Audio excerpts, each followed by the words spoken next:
Hi there, everyone. Welcome to the full moon shadow work reading. I've actually been super excited to get into this reading. Shadow work is something that I personally, I do sort of, it's part of my life path, and I do really sort of love delving into some of those energies there. They can be very, very confronting, but it's all about bettering that side of yourself. Looking at the darker sides of yourself and sort of incorporating those, and seeing the positives as well. So it's kind of like facing yourself in the mirror, and sort of becoming aware of those darker qualities within yourself, that shadow self, the things that sort of hold you back, and also once you sort of recognize those, being able to then accept those and sort of incorporate those into yourself, with and sort of create that wholeness. Okay, so we do sort of find that without the darkness, the light cannot shine. Okay, so I really like to sort of look at it like that. So really needing to sort of look at those darker aspects of ourselves, and work out how we can actually make our light shine even brighter, by sort of incorporating those darker sides of ourselves. Okay, and so when I'm talking about your shadow work, your darker sides of yourself, quite a lot of the time people are going to see that as the things within yourself that you find are negative, the things that are sort of holding you back, the things that may cause you pain, and the things that you're kind of afraid of, within yourself, those aspects of self that a lot of people don't want to face because it just creates a lot of problems for them. In order, facing your darkest things sometimes can, like I said, be quite confronting. But when we're on that journey of self growth, and trying to be the best sort of person that we can be for ourselves, and bring in all these positive things, the more positive things you do want in your life, the more that you do need to sort of address the more negative side of things as well, and sort of, not necessarily get completely rid of those negatives, but sort of working out how to incorporate them into who you are, and who you want to be moving forward as well. Okay. So I do find the full moon energy is always a really fantastic sort of energy to be looking at, our shadow work, our shadow selves, especially this particular full moon. We have a full moon in Scorpio, so it's going to be, it can be quite a harsh one on a lot of people. It does sort of have, that vibe of, endings and new beginnings and all that. It can be quite confronting, if you're out and about. It's kind of that, I'm sort of recommending to everyone, try to stay away from things like arguments at the moment.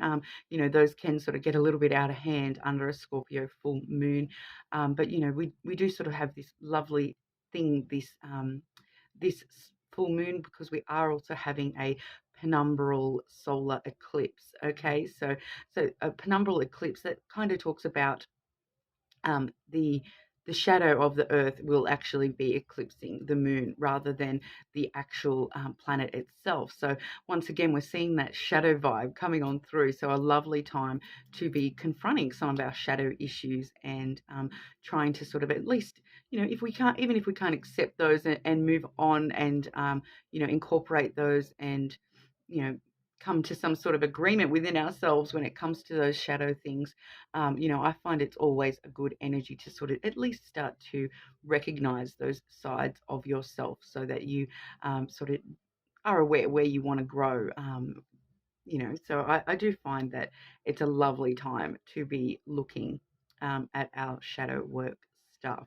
Very, very powerful time when it comes to the moon energy we've got at the moment. So the full moon, I'm here in Australia, so the full moon and that eclipse for me won't actually be, hitting until late on Saturday night, which, I am recording this during the day on Saturday, due to personal commitments, and so on and so forth.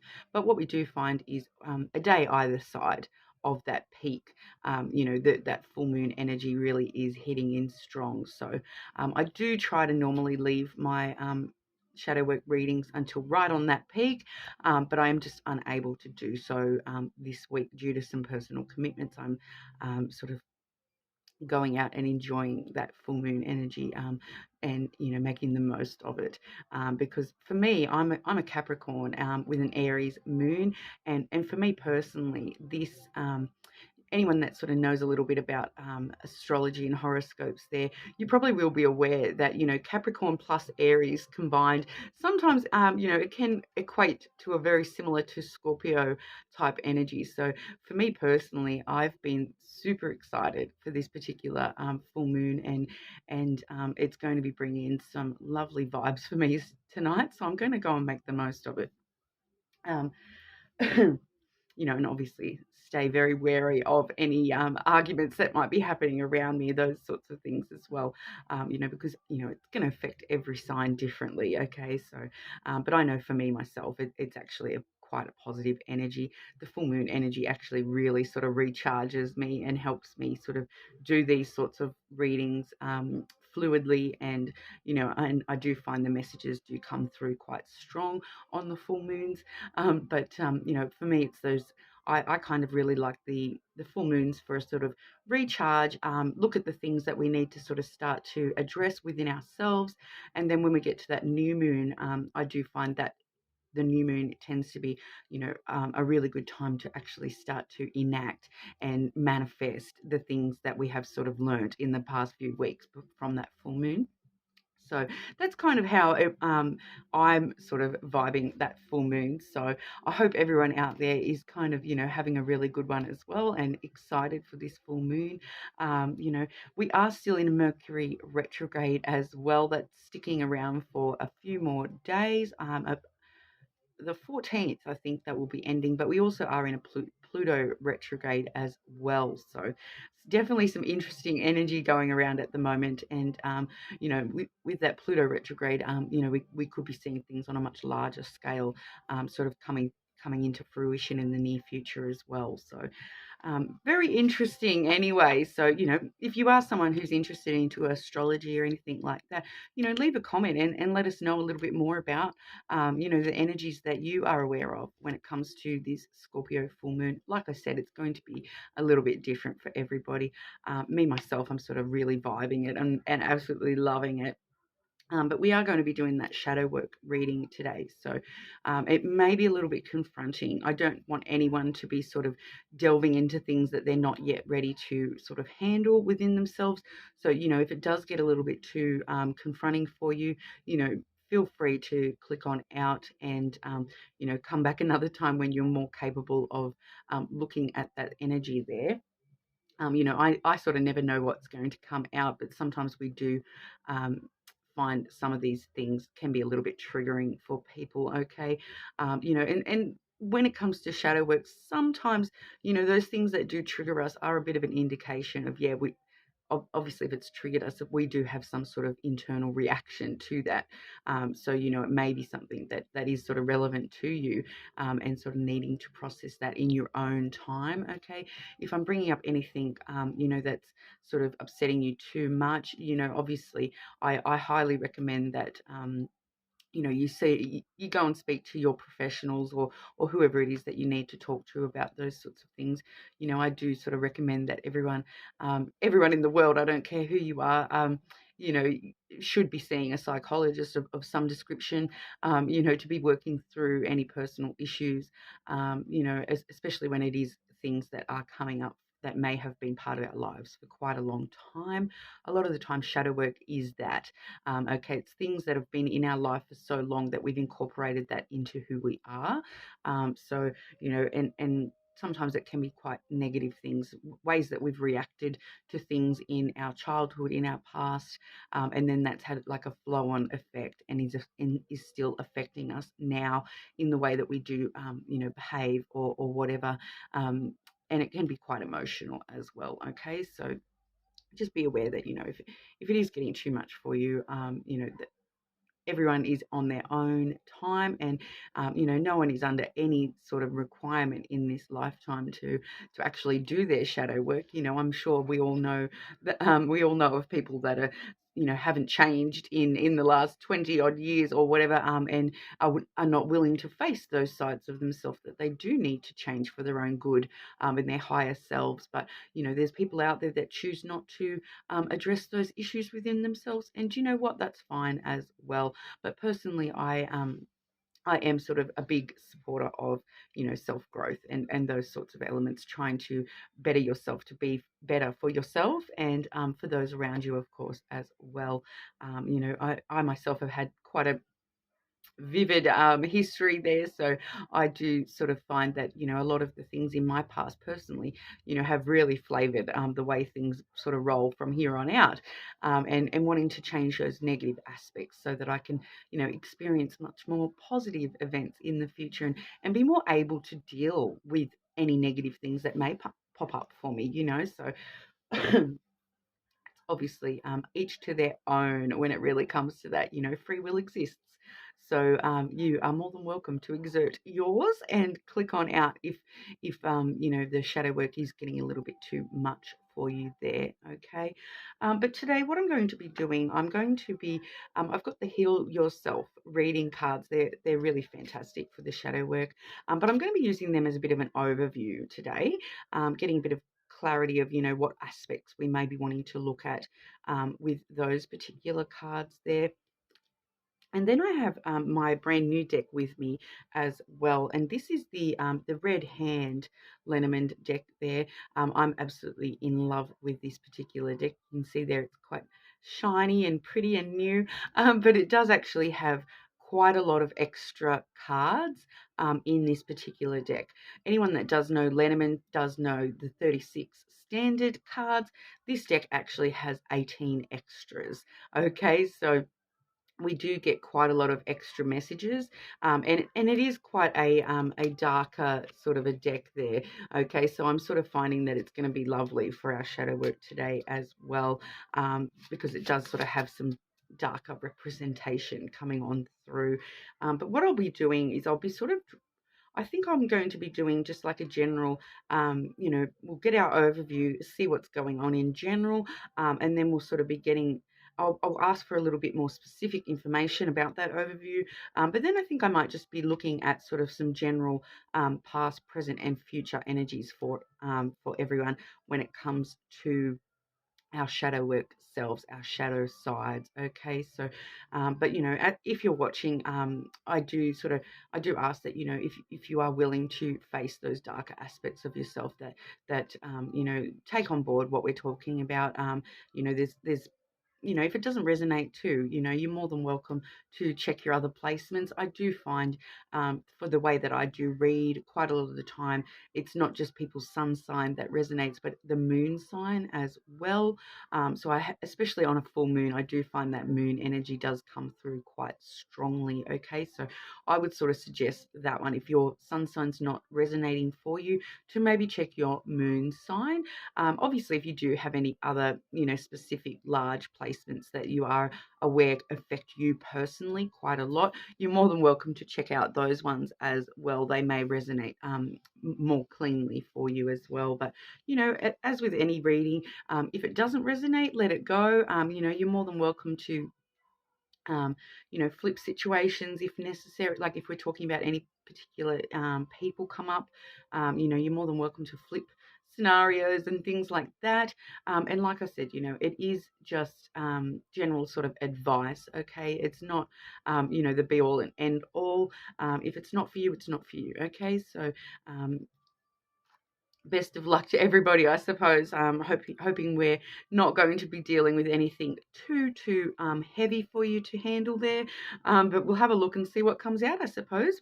We're given what we're given. So, but yeah, I just would like to mention that because this is a new deck, I do also have the booklet with me as well. So just in case I'm wanting to double check, I'm interpreting the cards correctly, but I am sort of using them a little bit more you know, the way that I do normally use Lenormand, which is quite intuitively.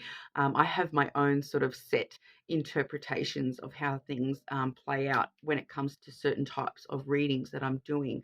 Okay, so I have certain things that generally do pop out more than others when it comes to different types of readings, and also I'm sort of, you know, using these newer cards in there. I have a general feel for them at the moment, but I'm using them more like an oracle, intuitive at the moment. So I just thought I'd let everybody know that.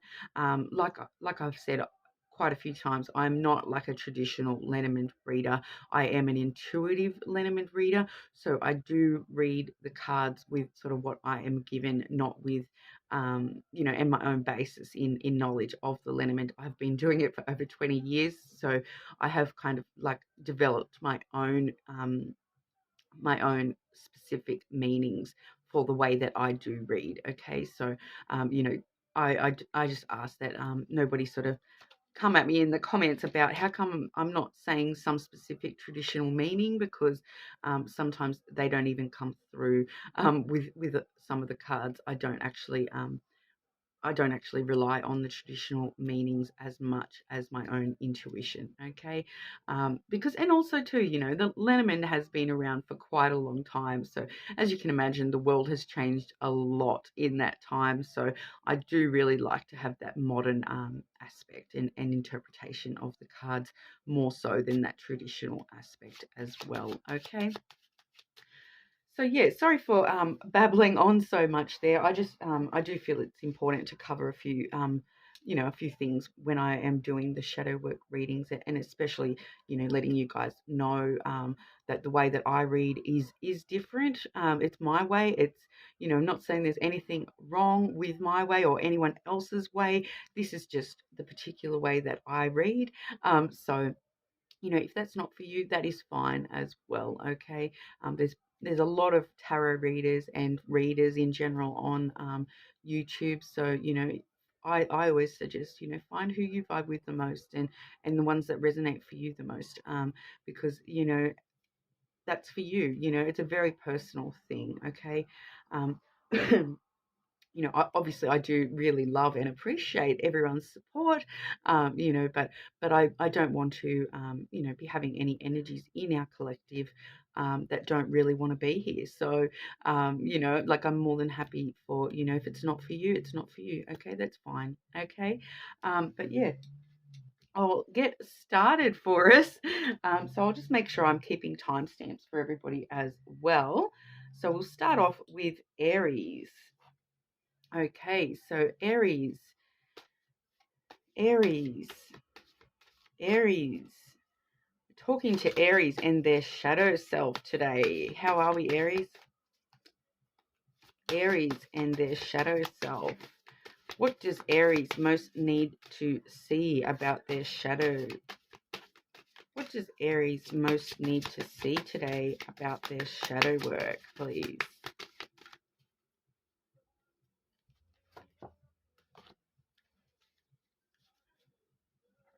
Okay, so Aries, the overview card we have for you is the home card. Okay, so already feeling that we know we may be talking about some pretty in-depth stuff for you today, Aries, with that sense of home. So this really talks about, you know, home is where the heart is, kind of a thing. So it's kind of really talking about, you know, what do you find makes you feel like you're at home in this world? Okay, like what makes you feel safe and secure in this world? You know, especially with the home card, we do find that we may be looking at some you know, deep rooted past issues about that sense of home, maybe some sort of instability in our home life as a child that is sort of leading to affect us constantly in our current selves. Okay, so when it comes to the home sort of vibe, what we're looking for is, you know, that sense of stability, that sense of that you know, that home is where the heart is. So it's kind of like that sense of stability within yourself of you know, what actually makes you feel comfortable in this life, and where is your safe place, kind of thing. So it's really talking about finding our safe space within us. So what the things that make you feel safe, make you feel like you're, you know, safely tucked at home in bed or whatever, you know, it's really sort of talking about those kind of aspects. But we'll get a little bit more information about home for you. So Aries and home. Aries shadow wants them to know about home. Can we please get some clarity on home? I've got a couple just jumping on out here. Okay, Aries and home, please.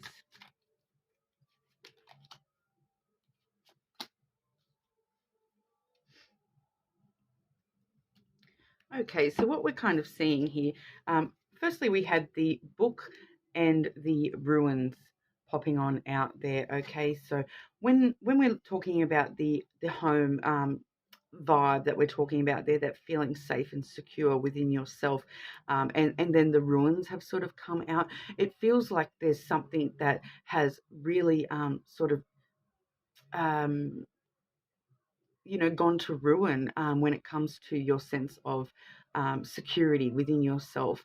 There's something that really has sort of gone to ruin, and has, you know, like when you see the ruins card, you kind of get that vibe of, you know, like you're the only one left in the world, and all the buildings are being overtaken with vines and moss, and it really does sort of bring around that, you know, that zombie apocalypse kind of vibe where the world has gone to complete ruin, and so it does feel as though this is like a large scale ruin coming through with that card, and especially in that vibe of the home sense, it really does feel like there's something that has kind of disintegrated when it comes to your feeling of stability and security, that sense of having that home bubble. So what is it, Aries, that is, you know, that has led you to ruin with this sense of home within yourself? Looking at, you know, what it is that you feel as though like you. Oh, the phrasing's not coming to me, but it's like I said, with that zombie apocalypse kind of vibe, it's like I feel like you've been focusing on survival, and just everywhere you look, all you see is ruin. You're not actually seeing that safety and security of home, you know, and you know, you're on the, like it kind of really feels like you're yeah, like I said, looking out and all you can see is ruin, and you're not actually looking for those things that are keeping you safe and secure. It's more about what you're looking at, I feel, Aries. Like you're looking at your story as though, you know, you're coming from these ruins, and you're coming from total ruin, and you're not actually stopping and seeing the safe harbors when they're there. Okay, and the things that are going to sort of bring you that sense of home, I feel as though you're sort of unable to see them, Aries, because you know, you all you're looking at is the ruins. You're not actually looking at um, you know, the beauty in the ruins. Okay, because, you know, ruins, like I mentioned, those old, you know, especially like when talking about, you know, like the old ruins in the world, like you know, in Greece, there's a lot of ancient ruin type areas where, you know, there's a lot of beauty in those ruins as well. And you're kind of not seeing the beauty in the ruin. Okay, so things that have been destroyed in your life, and things that you feel that when it comes to home, and feeling safe and secure in this life, you are kind of only seeing what's missing. You're not seeing what's still there.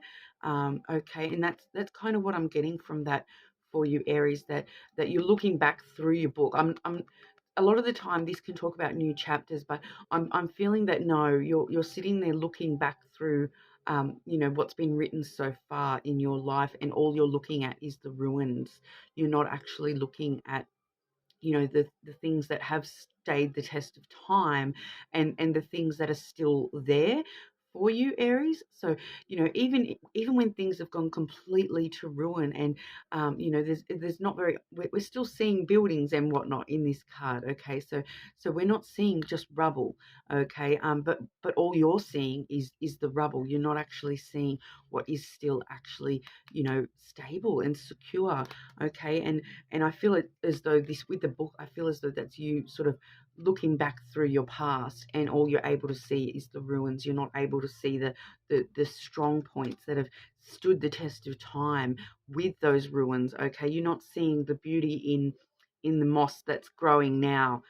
You know, you're not seeing the beauty in all the brand new life that is now sort of able to overtake those ruins.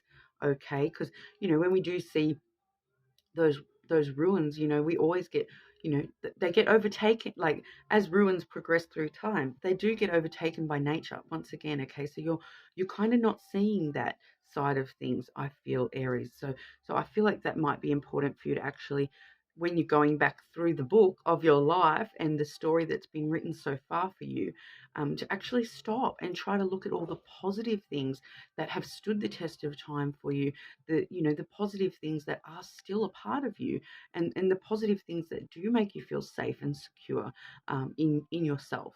Okay. And then we're sort of seeing the ship and the coffin. Okay, so what we're actually looking at here is the coffin is actually quite representative of this full moon, this Scorpio full moon.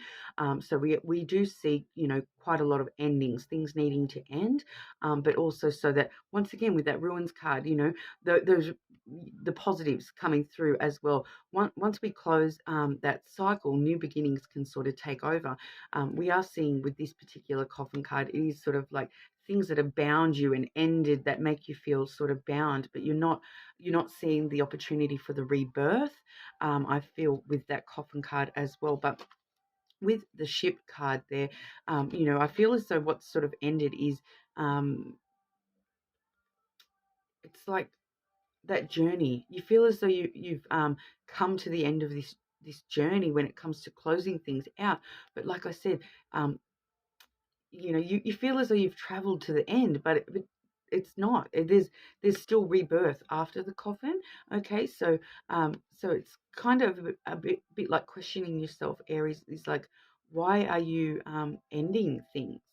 There's certain things I feel that you're ending, that you feel as though that's the entirety of the journey, and you're not sort of seeing that there could definitely be more to the story. Like the ships, usually a really good symbol of, you know, travel and adventure, and it feels as though it feels as though that's what it's talking about. Your sense of adventure has kind of come to some sort of um, dead end, and you're not actually sort of opening the door. You're not sort of moving into those next phases. You're kind of just stuck in this ending, and focusing on the endings of things, you know, rather than trying to see what comes after that coffin. You know, so I yeah, I'm just feeling with that, you know, that it's important to mention that, you know, with the ship, you know, it can be a lot of, you know, sailing the water of your soul, so to speak, and feeling as though you've ended certain things, but once again, like I'm saying, we're not, um, there's something not quite right with the way that things have ended, or things like that. The journey's not yet over. I'm feeling with that that message there. That, you know, obviously we could be talking quite a lot about that home aspect, because that's what we're sort of asking about, and it feels as though, yeah, you're feeling quite restricted, I would say, as well. Um, Feeling quite tethered in one place, rather than that ship journey can continue.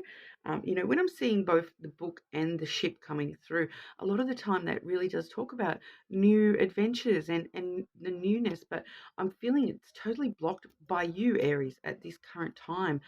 You know, you're feeling that, you know, if, and that may be something as well with that home card. Okay, you may be feeling that that's the only way to keep yourself safe, is to end things, and you know, close the lid on things, and you're feeling as though that's the only way to keep yourself safe. But I feel as though there's a lot more to the story here, Aries, and you really are, avoiding traveling, avoiding continuing the journey, because you're so stuck in this, I'm in my safe spot. I don't, like, because, when we take a journey and we start new chapters, it can be a big risk.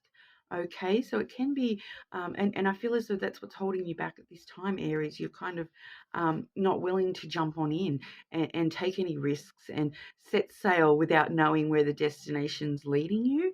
You're not sort of willing to see the rebirth in the things that have ended. But what I'm going to do is I'm going to just grab you just one card for advice there.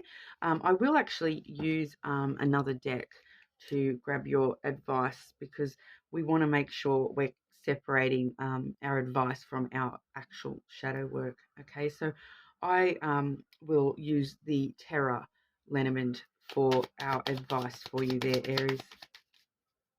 Advice for Aries, please. Advice for Aries.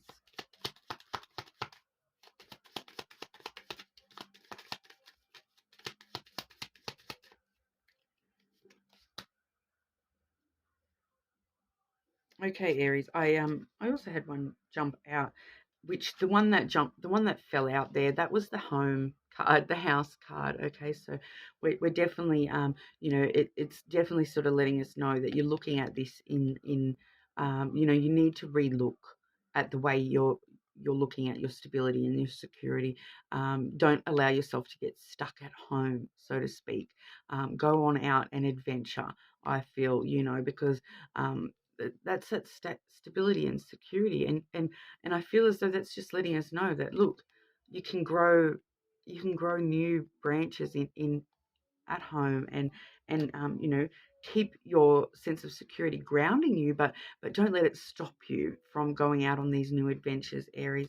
And I am getting the lily as well there. Okay, so the lily is really talking about longevity and where we want to be at the end of our lifetime. Okay, so do you want your life to continue this way forever? Is this a long-term solution for you? If you don't start any new chapters in your life and you are still exactly where you are now, at the end of your life in another 10, 20, 30, 40 years time, are you going to be happy with that? Because I don't feel as though you will be, Aries. I feel as though you want to move forward and move past whatever this particular shadow work is for you. But it also does talk about intimacy and being quite emotionally intimate and vulnerable with yourself. Okay, so I think that's your advice, Aries, is to just sort of stop and be intimate with yourself on an emotional level about these things, and not letting yourself be held down, held back by these things, and I am getting the vibe of, don't just stay stuck at home. Don't stay stuck in your home. Like, I'm getting that as a physical message as well. So don't just stay at home. You go out and explore the world, and explore the ruins, and explore the new growth, and try to just look at things in a different way, Aries, and really sort of focus on bringing about some new journeys and new chapters, and how can you make these endings the beginning of a brand new journey for you, Aries. Yeah, so that's what I'm getting for you, Aries. I was going to do sort of like a past, present, future, but I'm feeling we're getting more than enough energy coming through with just the way that I've done that one there for you, Aries. So I'll leave it at that for you, Aries. That kind of feels like quite a lot for you to be looking at, just with that as well. So I don't want to sort of overload anyone either.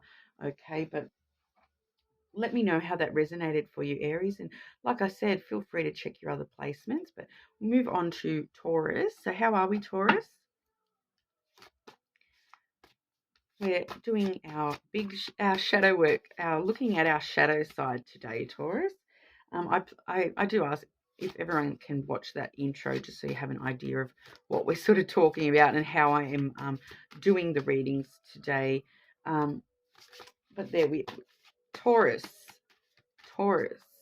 What does Taurus need to see about their shadow, please? Taurus.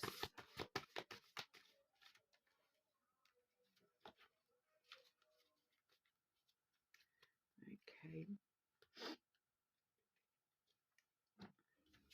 Taurus, I am getting this card here that says pay attention to the signs. Okay, so straight away I'm getting the vibe that you've missed something important. Okay, there's the universe has been trying to tell you something important, Taurus, and you for some reason are ignoring it, is the vibe I'm kind of getting from that. It's just telling you, you know, there's certain things that have happened for a reason. Even if you can't see the reason, you can see the signs. Okay, so I feel like universe has been trying to get through to you a little bit, Taurus, and you're I feel like it's ignoring. Okay, I feel like you're seeing the signs, but you're not paying attention.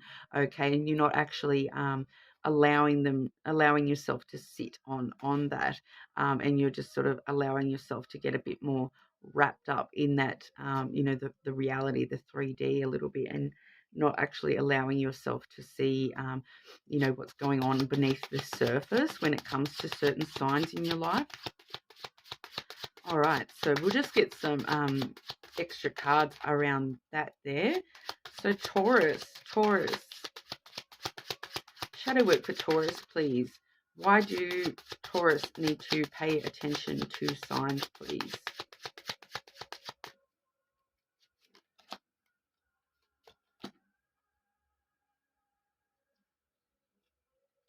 Yeah, so you are kind of stuck in I feel like once again ignoring some of these signs.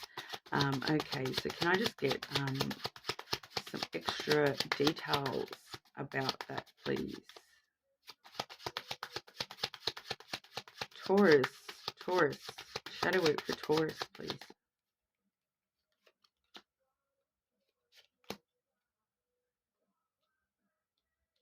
Okay, so we're getting some heavy energy for you, Taurus. We are sort of seeing that the reason that you aren't paying attention to these signs has come on through. We do have the whip card there, as well as the octopus.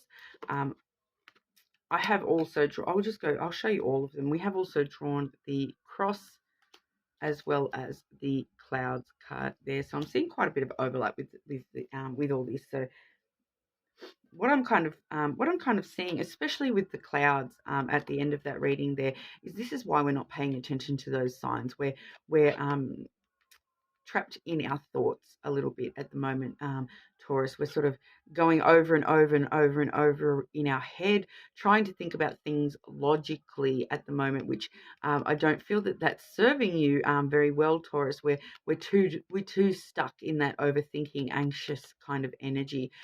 You know, I feel like we're talking about someone who's sort of very stuck in their head, and not actually paying attention to the signs that with coming from within their heart and soul space, not paying attention to the signs that are coming from, you know, that 5D astral sort of reality, where we're sort of really stuck in this reality of logic, and it's kind of not serving you at the moment, Taurus, because what we're sort of seeing here with the whip and the octopus, the whip is all about tension and troubles and drama and you know, challenges, conflict, that sort of a stuff. So we're sort of, just like I said, just trapped in that conflict, trapped in that tension within ourselves at the moment, and paying too much mind to all this trouble that's happened. Okay, so I'm not feeling that this is actually super past stuff. I am feeling that this is pretty, you know, stuff that's happened more recently for you, Taurus, and you're just so stuck in the drama of what's happened. You're so stuck in the trouble that you've just gone through, or or you're still in. You're you know, and with the cross there, you know, you're feeling super burdened, and it's like a huge cross to bear for you, Taurus. Like you are really burdened by these tensions and troubles that have occurred. So I'm feeling as though there may have been some like real world trouble like that you've faced in the recent past. You know, it may have even been physical trouble that you've faced in the recent past, and feeling like it's a bit of a cross to bear, that you know, you may be feeling that you've reacted in not the best kind of a way, or you've reacted physically, or you know, you're overthinking it one way or another. Okay, so you're letting it just sort of replay in your head way too much, and it's like I'm just getting this sense of, you know, with the clouds there, that it's just churning storm clouds through your brain. Okay, and we're so stuck in that brain space with all this. We're so stuck in the trauma, the drama, the tension. Okay, so whatever negative things have happened in your life recently, Taurus, we're so stuck in that at the moment that it's super pulling you down. You know, with that octopus card, you can kind of get the vibe, you know, he's got all these legs that can, like, I'm getting the vibe of like an octopus wrapping something up and then spurting that ink everywhere. So it's actually clouding your thoughts. You know, that ink is, it's totally overcoming your thoughts. The dark things are overcoming your thoughts.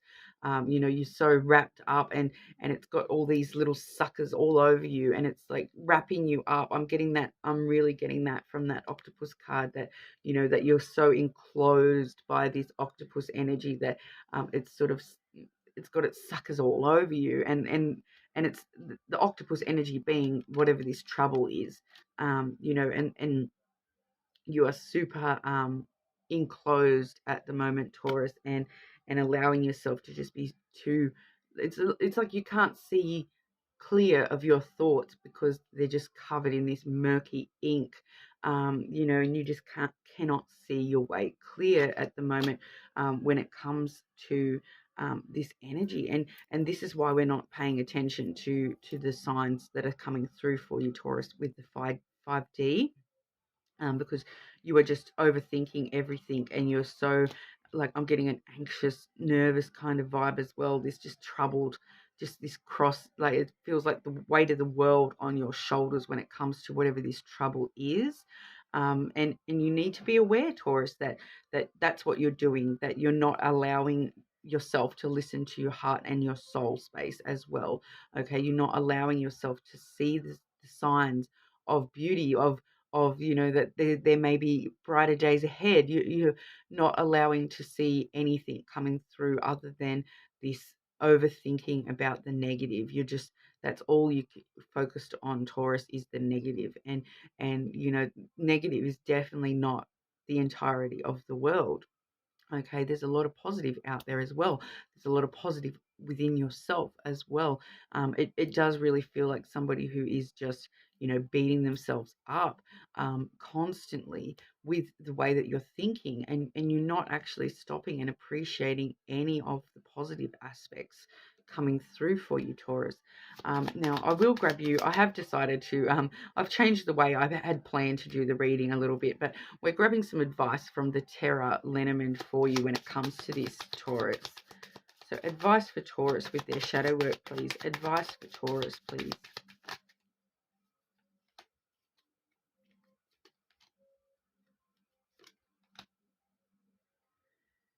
Yeah, it's pretty straightforward. Okay, we've got the house, the snake, and then the whip again.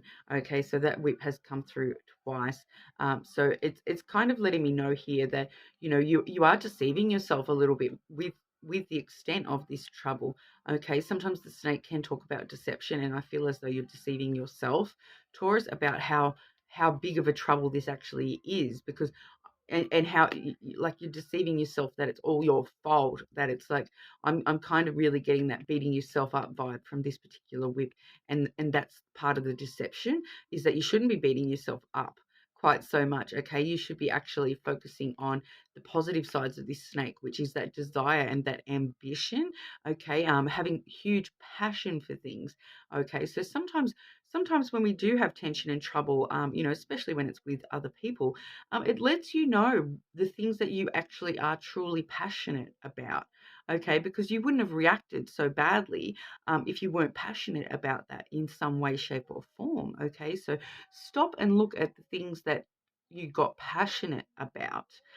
You know, even if it was in a negative sort of a way, a troublesome kind of way, stop and admire your, you know, that desire and that passion that comes through. You know, you know, a lot of the time when we, you know, for example, if you were to, you know, yell at somebody for doing something that upset you, it's a lot of the time it's actually, why did that upset you so much? Because you're actually quite passionate about that in some way, shape, or form. You know, otherwise you wouldn't actually care. You know what I mean? If it meant nothing to you, you wouldn't actually care enough to beat yourself up about it, yell at that person or whatever. Okay, so it's actually stopping and looking at, why were you so passionate? Okay, I feel as though that could be a big clue for you at the moment, Taurus.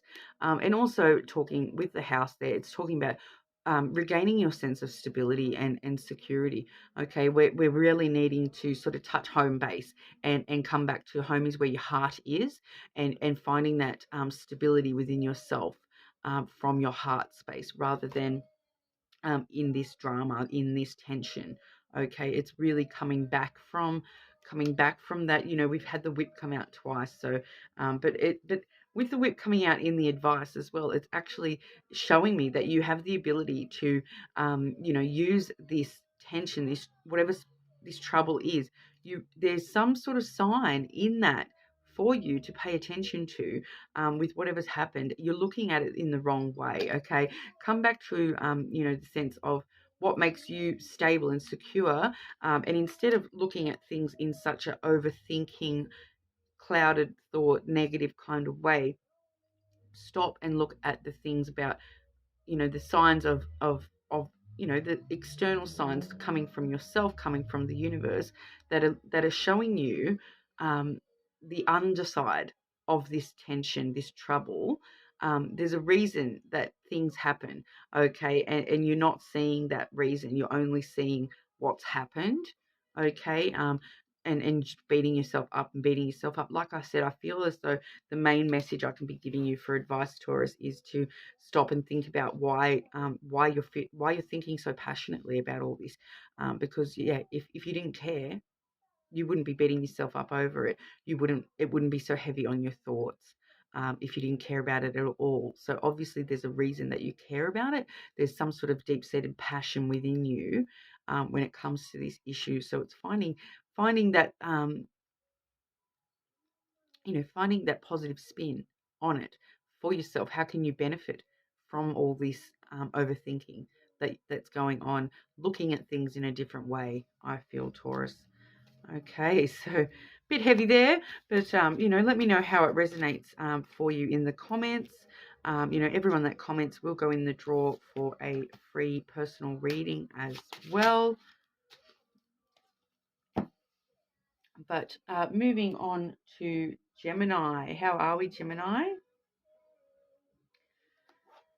Just doing our shadow work full moon reading today. So Gemini, please. Gemini, what's in the shadow for Gemini, please? What does Gemini need to see about the shadow, please?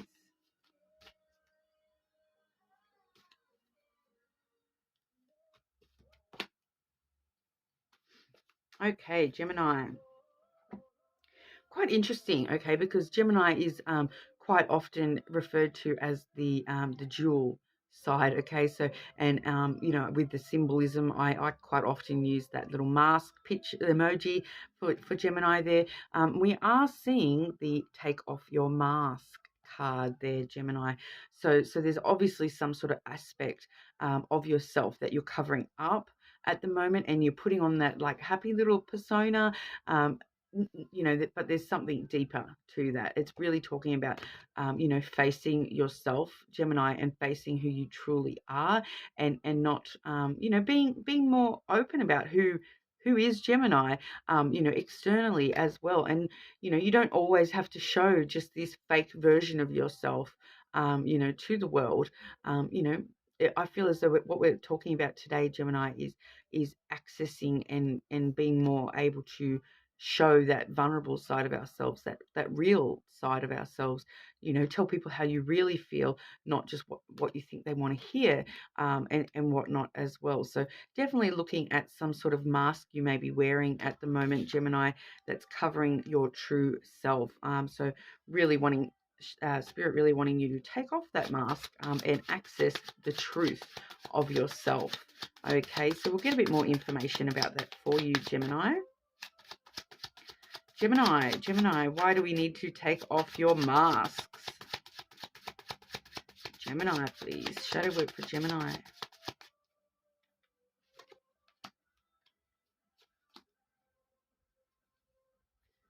Okay, and just general shadow work for Gemini as well, please.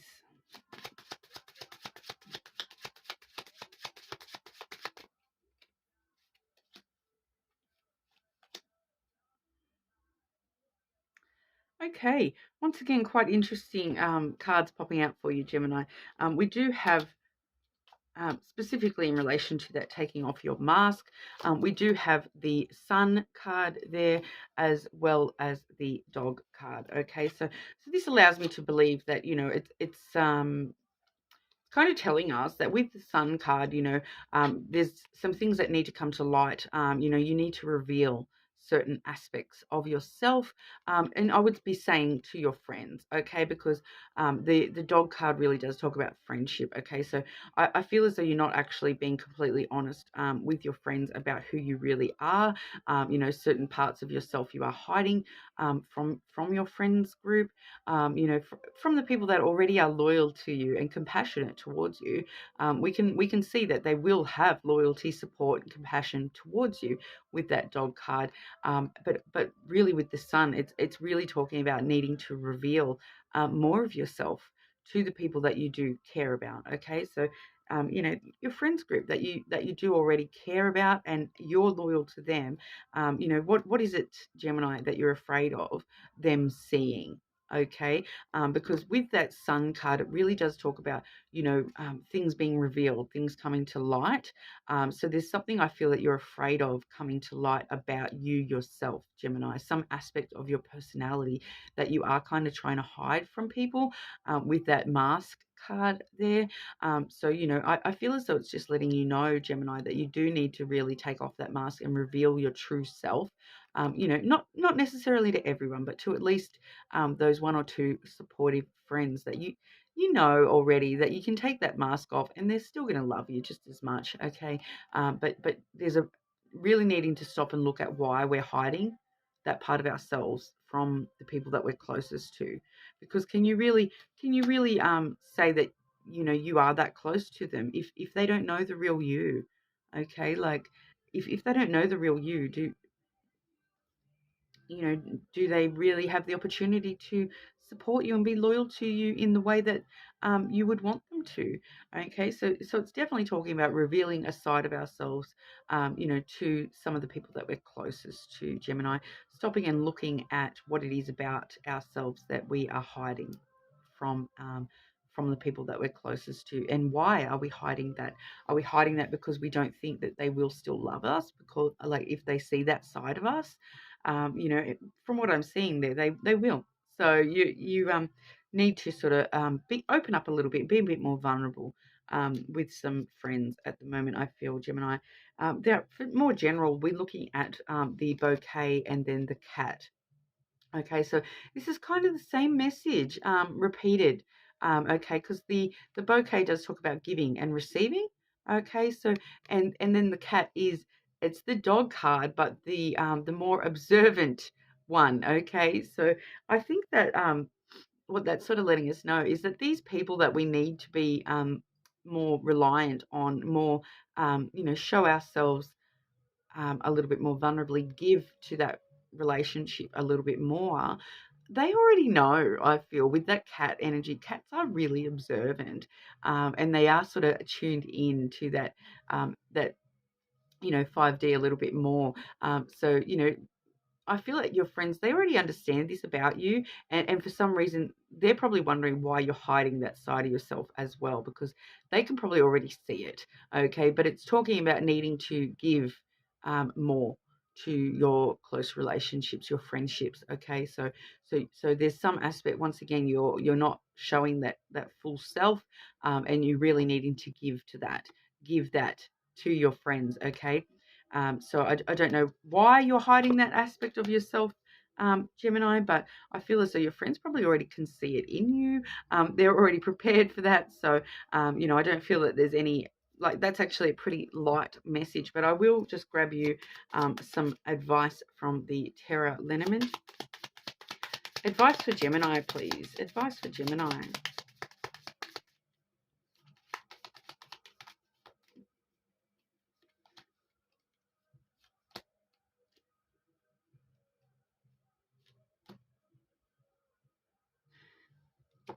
It's amazing sometimes how often messages just repeat themselves.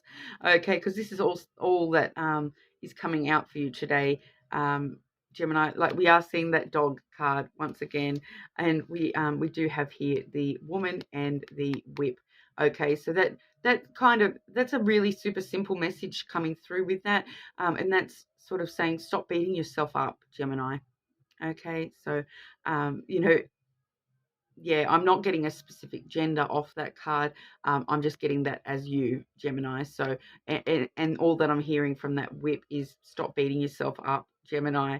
Okay, so whatever it is that you're hiding from your friends and not revealing about your true self, you're overthinking it. You're beating yourself up for no reason. Okay, with that dog card coming out once again, rely on your friends for support and loyalty. They are going to be there for you. Okay, like I said, they probably already know about this side of you. But yeah, that's all I'm getting is stop beating yourself up, stop causing yourself more tension by trying to mask up and hide certain aspects of yourself. It's causing you more drama than anything. You know, with that whip card there. But your friends, they already love you and support you no matter what. Okay, so I feel as though that's the best advice I can give you, Gemini, is to know that, you know, your friends already love you and support you. So why are you hiding?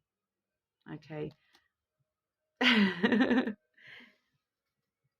So we'll move over to Cancer.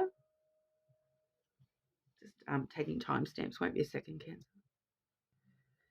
How are we, Cancer? I'm just doing our shadow work reading today, so I'll get straight into it for us there.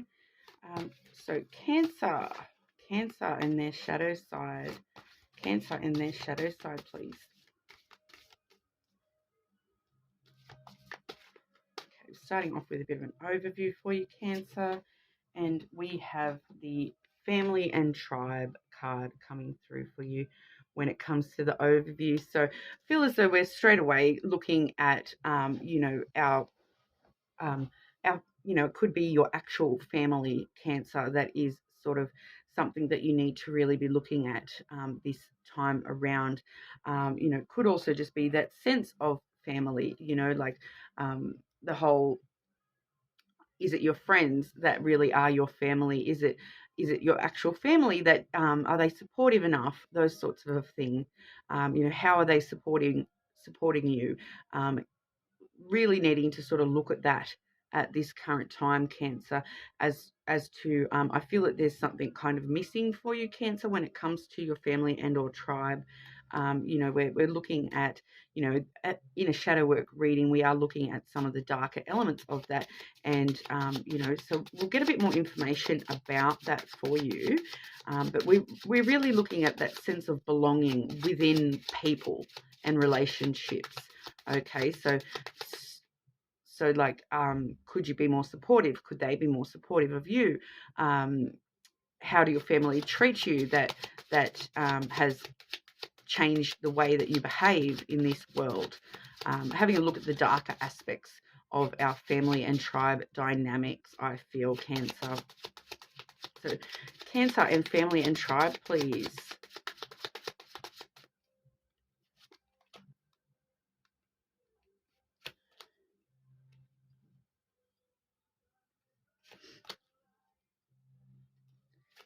Okay, and just some general cards for Cancer as well, please. Cancer shadow work, please.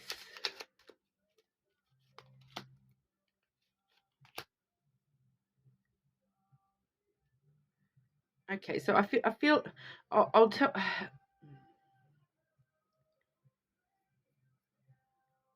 straight away. Just when I've asked that extra general, I am getting just a pretty solid message with that. Okay, so we've got the the scythe, and then the whip. Okay, so it is letting us know there is going to be some sort of sudden, unexpected tension, some trouble popping up for you, some sort of conflict or drama popping up for you quite suddenly. Maybe talking about needing to take a sudden break away from tension as well. So whatever's going on within your friends or family group at the moment, Cancer, there may be something coming up a little bit unexpectedly, some sort of tension or drama, conflict coming through quite suddenly, and needing to break away from that tension a little bit. So I just told you that.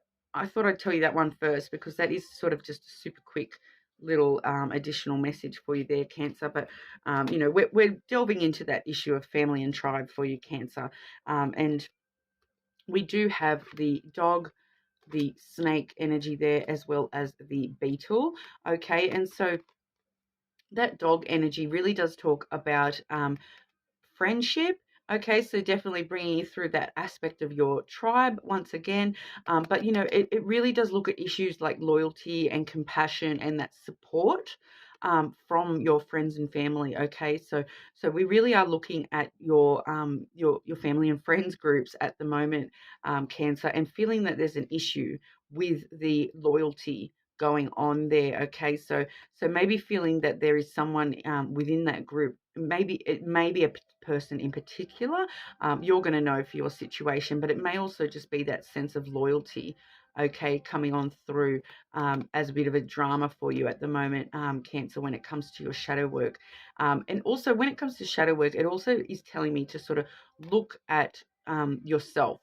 Look at your own, the way that you display loyalty and compassion and support to your friends and family, okay? Because there may be some sort of an issue arising from the way that you show your support toward those people in your life. And they may be not feeling that you are as loyal as you may feel that you are to them, okay? Especially with that snake card, okay? Because the snake, it kind of really is that... like it can talk quite a lot about some sort of like deception, because, the original Bible story there with the snake tempts Eve into eating the apple, deceives her into eating that apple.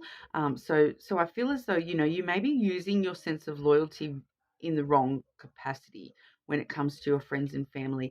Okay, so if you do find yourself saying to friends or family things like, because you're my brother, sister, because you're my friend, you have to be like this or do this, or if you hear yourself saying things like that to friends or family, you really need to stop and look at that, okay? Because we are deceiving people into acting a certain way out of loyalty, when you don't want people to be acting that way just out of a false sense of loyalty, because the more that we do that, the more we're going to lose that loyalty to us.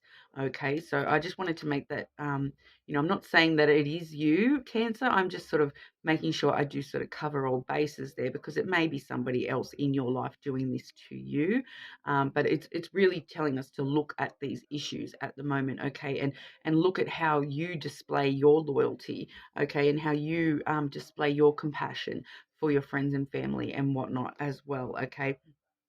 Because then with the beetle there, the beetle is like it's quite a prosperous type of energy, but it also, I'm actually reading the beetle as quite a lot of armored kind of a vibe.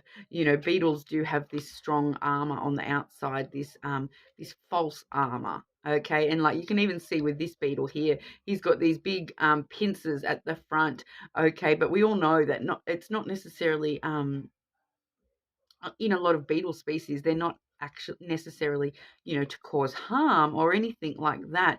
But it's part of their armor system, their defense system. Okay, so I feel as though what's happening here, Cancer, is that you may be displaying these little horns, but that's not the crux of who you really are inside. You're kind of protecting yourself out of this sort of false deception to yourself, displaying this strong armored beetle, while really at the end of the day, you've got these soft, beautiful wings that, you know, they're hiding underneath all that. This soft insect body, these tiny spindly little legs, you know, and you're hiding all these little, hiding all this from the people around you, I feel, Cancer. With the snake card there, I do also feel that, you know, things like desire and ambition may be possibly getting in the way of you feeling as though you can display those sorts of things. So it's kind of looking at the things that you're truly passionate about and displaying your passion in a more compassionate kind of way, okay? And you're not letting your desires and your ambitions to sort of become this slimy thing, okay, between you and family and friends and whatnot, okay. With the dog card, like I said, that it's the loyalty is in question here, okay. So it's really stopping and looking at how can you be more loyal, how can you ask for more loyalty, how can you protect this little beetle, but still not delve into this like slimy sort of energy from the snake there, you know. Snakes are very slippery and slimy and whatnot as well. Often, you know, throughout history, we do have a lot of darker imagery associated with snakes as them being, you know, quite a negative impact thing. Okay, so not allowing that snake to sort of wrap around you and constrict you, but allowing that snake to, you know, be the source of passion and desire and ambition, but in a loyal, compassionate way, a supportive way toward the people that you do care about. Okay, because I just feel as though I do feel as though we're not displaying our loyalty correctly at the moment, and we're sort of too armored up, and we're actually forgetting to show the people that we do really care about that true loyalty and that true passion that we have for them, the soft little wings, you know. We're forgetting to be compassionate and forgetting to have that softness as well, okay. You may have needed to be like this at several points in your life, and stopping and thinking about why you have needed to be like that. When are the times that you have felt that you have needed to be a bit slippery and a bit armored up when it comes to your friends and family? And why have you felt the need to be like that? It's really letting you know. I feel that I'm going to draw some advice for you either way, but I do feel already that the advice is kind of telling you to be softer with your compassion, okay, and softer with your sense of loyalty towards others, okay, at this time. But like I said, I will draw you some specific advice. So advice for Cancer with their shadow work, please. I'm using the Terra Lenormand for the advice as well, guys. Advice for Cancer, please. Advice for Cancer with this.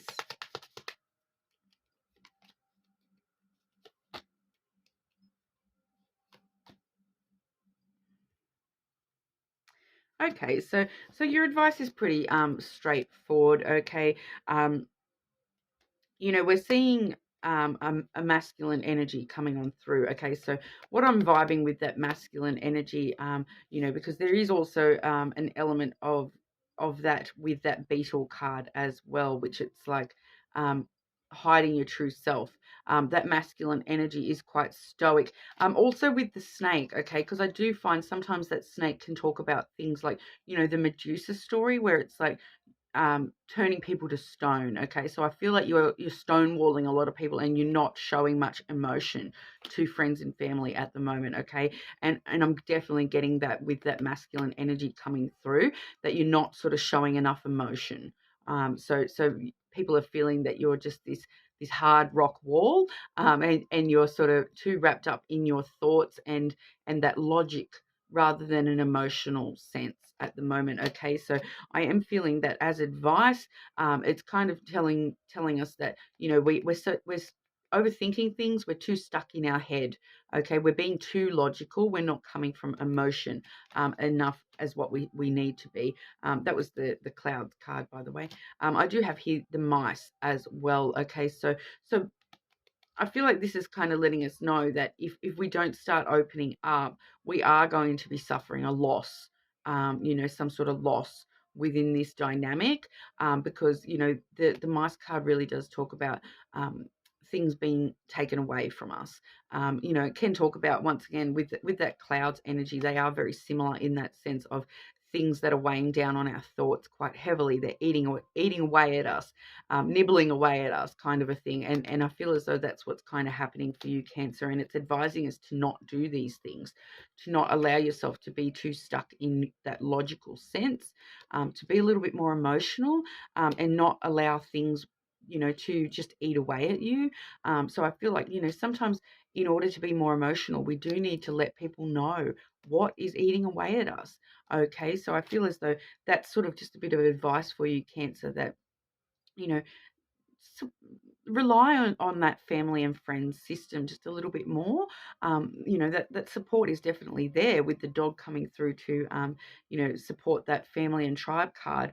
And I feel as though you are letting things just eat away at you too much, and you're not actually relying on your support systems. You're too armored up with that beetle there, and you know, beetles, you know, quite a lot of the time, beetles, actually, if you stop and think about it, even though we're only seeing a single image in this beetle card, a lot of beetles do sort of live together as a family and or tribe, and you'll see beetles in, like, en masse rather than individually. Okay, a lot of beetles, they need that support of their whole system, rather than just being a lone beetle. Like, no one's ever heard of a lone beetle, you know, like it's a kind of that vibe. I feel like you are being a bit of a lone wolf, kind of with that dog energy as well, being a little bit too alone, and not relying as much as you should be on the loyalty from your friends and family, on the compassion and the support that they do offer to you. Okay, so I kind of feel that we're sort of looking at, you know, relying on them a little bit more, and entrusting them, you know, instead of just getting stuck in your own head and letting things sort of eat away at you. Their Cancer, trusting on those people that are there for us, and, you know, letting them be a bigger part of ourselves. Okay, because, you know, that they already love and support you, so trust them a little bit more, I feel. Yeah. But I'll move over to Leo. Just let me have a drink.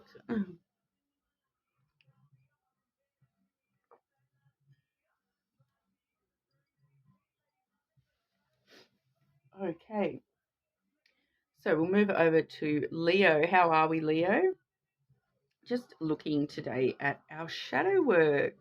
I do suggest everyone sort of watches that intro portion as well, just so you know what we're going on with today. I've just had one jump out, but I don't feel as though that's for you. If it comes back out, we'll see. But shadow work for Leo, please. Leo and their shadow side. What does Leo need to see about their shadow side, please?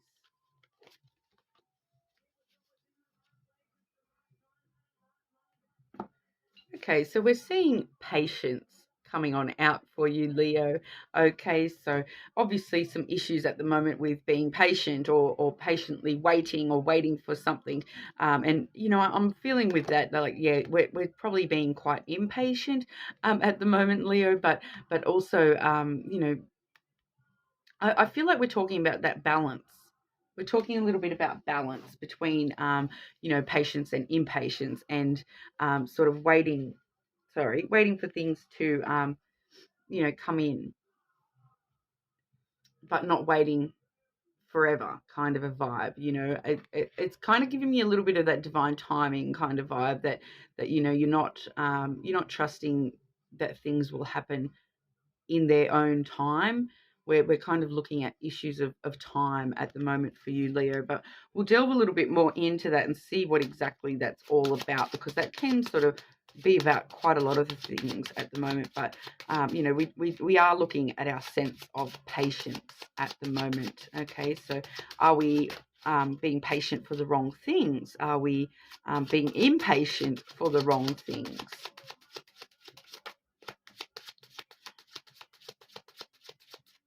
Okay, so Leo and patience as shadow work, please. Leo as patience for shadow work, please.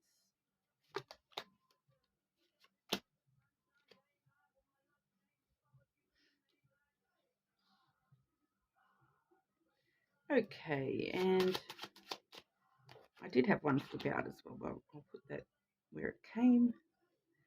Okay, and just two more, please. Two more for Leo with their shadow work, please. I will be drawing a few cards for advice as well, Leo. Okay, so I feel as though we're definitely looking at some sort of relationship connection. It does feel like a love thing that we've got going on here, Leo, for you. So if you don't have any kind of love thing going on for you that involves being patient or patiently waiting or something along those lines, I would recommend checking your other placements because we are seeing the candle. Okay, so the candle, it kind of really is talking about that eternal flame, and when it comes into regard with patience, it's like, are you burning the candle at both ends? Waiting for the candle to burn out, waiting for the quite a lot of things come to mind with a candle. Okay, but I'm getting that it's burning, something burning brightly. You're patiently waiting for something, okay, and you're waiting for this candle to burn down to where it needs to be with that eternal flame. Okay, so I do see the flame sort of representing some sort of love or passion for you. I will just double check the booklet with the candle. Like I've said in the intro there, this is a new deck. So I'm just wanting to make sure that the vibe that I'm getting is matching what we're seeing as well.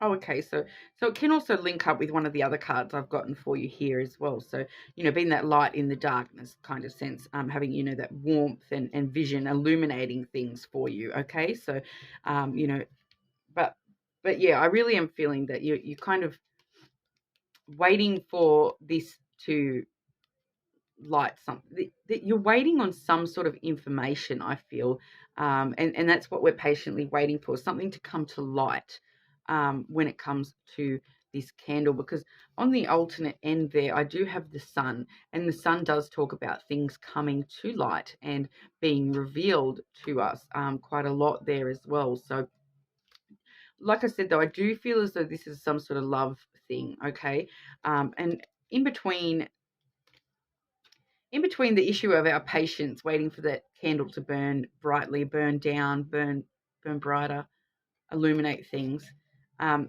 either side, like they're sort of sitting on either side of this snake energy, okay? And the snake, once again, it does have this link to the candle card with, the snake really does talk about passion and desire as well, okay? So there's some sort of something that you are quite you have a strong desire for this, and we're sort of, spirit wants you to know that you need to be patient and you need to look at your impatience when it comes to this issue, and because I'm not getting any of the other, there's some sort of it's a love thing, it's a temptation, some sort of temptation or desire of yours, okay, and you're waiting for that to be revealed, you're waiting for that. Yeah, but I feel like because we're only letting ourselves wait for that, when I feel like you're kind of in a bit of a stuck energy with when it comes to patience. It's kind of, I feel like that's why patience is coming out for us, Leo, because it's letting us know that you may need to be more patient with this issue. Okay, so it may take a bit more time, but I feel like there's an element of that's all you're focusing on. There's you sort of, that's all you can see, that's all you can think about, that's all you can feel is this, something's going to be revealed but eventually, but you're just waiting and waiting and waiting and waiting and waiting and waiting and waiting. And when you're in that constant waiting kind of energy, it makes things take longer. Okay, it's like that whole, I watched Kettle Never Boils kind of a vibe. So the more that you're focusing on, I'm being patient, I'm trying to wait for this, I'm waiting for this, I'm waiting for this, the longer it's going to take. Okay, so I feel like we're focusing too much on being patient and instead of focusing on other things completely. Okay. I will draw advice as well, but I'm just sort of getting to the crux of the issue, I suppose. Because then we do see the chains and the ring there, okay? And we can see that the ring is actually on chains as well, you know, these beautiful necklace chains. And then we're seeing these hard, you know, binding chains over here.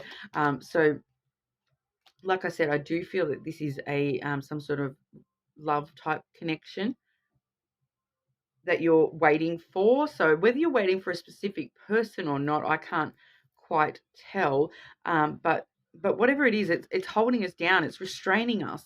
You know, with that chains card coming out, being so patient is actually holding you back further and chaining you down further, binding you further when it comes to this relationship. Okay, so I feel like it's kind of going to tell us to take some sort of action, Leo. But I feel like you're going to know what we're talking about here. You know, I'm a Leo rising, and I already know exactly what this is representing for me.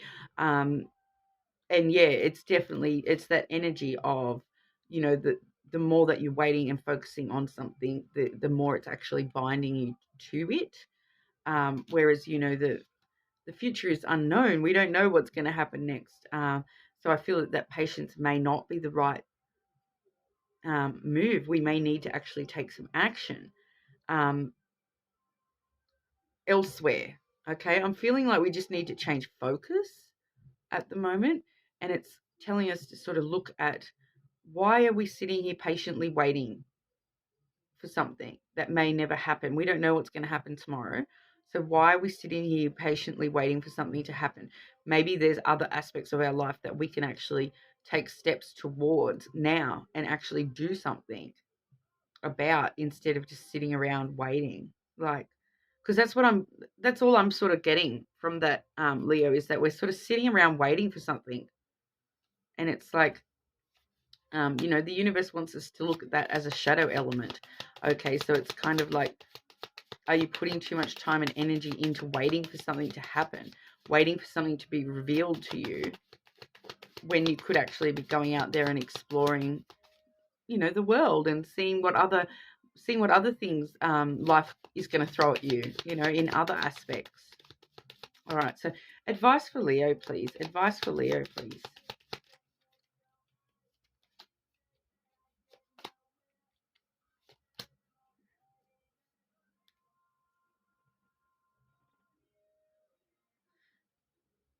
Yeah. Okay. So with your advice, we're seeing the masculine energy, we're seeing the star energy, as well as the cloud energy. So I feel like this is us, Leo. I feel like this is you, Leo, in that masculine energy, kind of strong, like, you know, like, I don't genderize the energy, so this is just sort of the masculine energy, okay? And I do read the masculine energy as, you know, somewhat controlling, and you're trying to control your wishes, okay? You're trying to control, and that's why we're being so patient, and you know, but quite non-emotional about it as well, kind of just stuck in our thoughts about this issue as well, okay? And so these all together are advising us to focus on, you know, focus on what it is that you truly wish for, um, to help escape this patient kind of energy, okay? Because there's no emotion with the male and the clouds. There's not very much emotion, okay? That's overthinking about things, being too logical about things. That's um, you know, like, yeah, there's little emotion, and at the bottom of the deck I am seeing the anchor as well. So you're feeling a bit stuck in this energy. You're overthinking things too much, and I feel like our advice is telling us to focus on our wishes, okay? And you know, on this stars card you can see there's not just one star. We have multiple wishes over here, okay? Multiple desires, multiple hope and optimism, not just one. We're not just wishing on one star, we're wishing on all these stars. Okay, so stop patiently waiting for this star to, explode. Start focusing on all your other wishes and desires as well. Okay, yeah, because otherwise you're just going to get trapped in that clouds energy where, you're going to be overthinking and making yourself anxious. Okay, so the clouds energy is good energy when we're in this patience kind of a mode, because it's really looking at your thoughts, but it's telling me to sort of tell you that every cloud has a silver lining. Okay, so instead of focusing so much on these dark, stormy clouds, look for the white, fluffy clouds, and have hope for more. Okay, don't patiently wait for things to be revealed to you, um, with your wishes and desires. Um, you know, get on out there and start looking at your other wishes. Okay, I really feel that we're talking about, yeah, looking at what you really do truly wish for, and not and patience being a shadow work thing. I'm kind of feeling like patience may not be the right move right now, Leo. um you're focusing on the wrong things at the moment, I feel, with that. uh, and it's kind of sort of, don't just wait there for all your wishes to come true. Actually try to, even if you can't make any specific actions, um, you know, working out exactly what it is that you wish for is an action in itself. Okay, and fine tuning what it is we're actually wishing for and hoping for. Um, you know, yeah, that's. I don't feel like it's anything hugely dramatic, either, Leo. So you yourself may have some other things that you may have to work on with your shadow work, Leo. So I check other placements as well, maybe. But I'm really feeling with that chains card. It's coming to the point where you're being too patient, and it's binding you down to that one wish instead of allowing you to explore other wishes as well. So I really feel that you need to break free of these chains a little bit, and stop telling yourself, oh, I need to be patient. I just need to be patient. I need to be patient. It'll all come to light when it would. No, I don't feel that that's right for you at this moment, Leo. But like I said, it's not feeling like anything hugely dramatic or anything like that. It's just something that you might want to reflect upon at this time. And if that doesn't feel right for you, like I said, check your other placements as well. Won't be a sec. Okay, well, moving on to Virgo. How are we, Virgo? I'm just doing our shadow work reading today. What does Virgo need to see in their shadow, please? What does Virgo need to see in their shadow, please?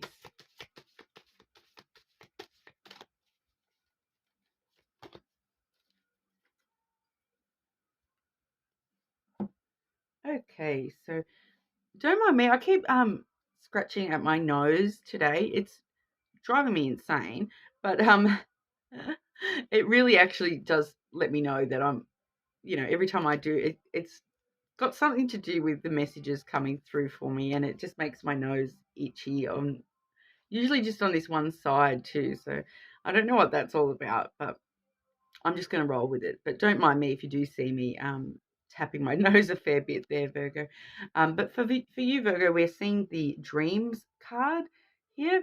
Okay, so we've got some beautiful tiger imagery on this card. So we are sort of seeing a lot of strength at the moment when it comes to your dreams. Okay, so I feel as though what we're going to be looking at is, you know, are you following your dreams, or are we not taking them seriously enough at the moment, Virgo? I feel like that's kind of going to be the message for you today. It can also talk about your actual, dreams that you're having at nighttime or whatever, daydreams, those sorts of things. So it can be talking about that subconscious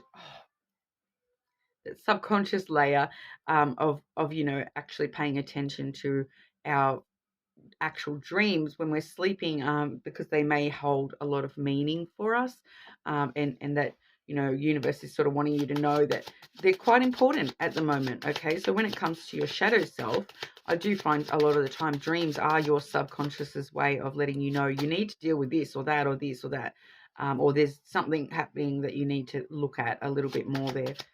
But we'll get a bit more information for you, Virgo. So Virgo with their shadow work, dreams card, please. Virgo in the dreams card, please.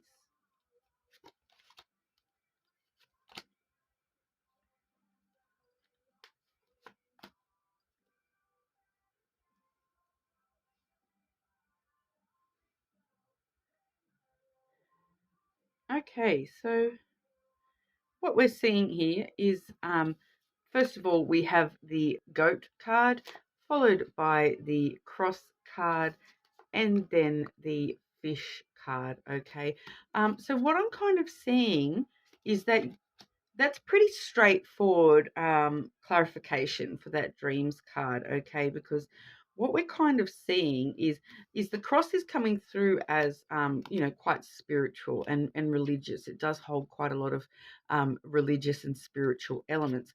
So when we're talking about, you know, reading into your dreams, you know, that obviously is quite a spiritual concept. Okay, and with the goat there, it's really showing us that you're rebelling against that big time. Okay, for some reason you're rebelling against this spiritual side of yourself. You're rebelling against your true dreams. Okay, so whether or not these be your actual nighttime dreams, or just the dreams and hopes that you have for your future, for yourself, for your life, you're actually rebelling against, you know, I kind of feel like I want to say God. When it comes to that, you're really rebelling against something here, you know, because the cross could be, it also can talk about, you know, like that burdens and a cross to bear.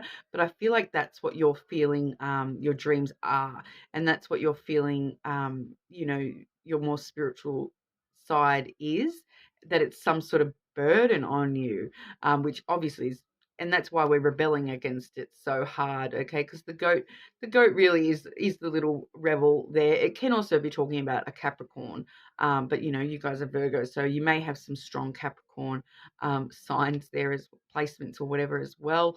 I do have my little the devil Capricorn earrings on today as well. So, but we do sort of find that, yeah, it definitely could be rebelling. Like, it's definitely that rebellious nature, that mischievous nature.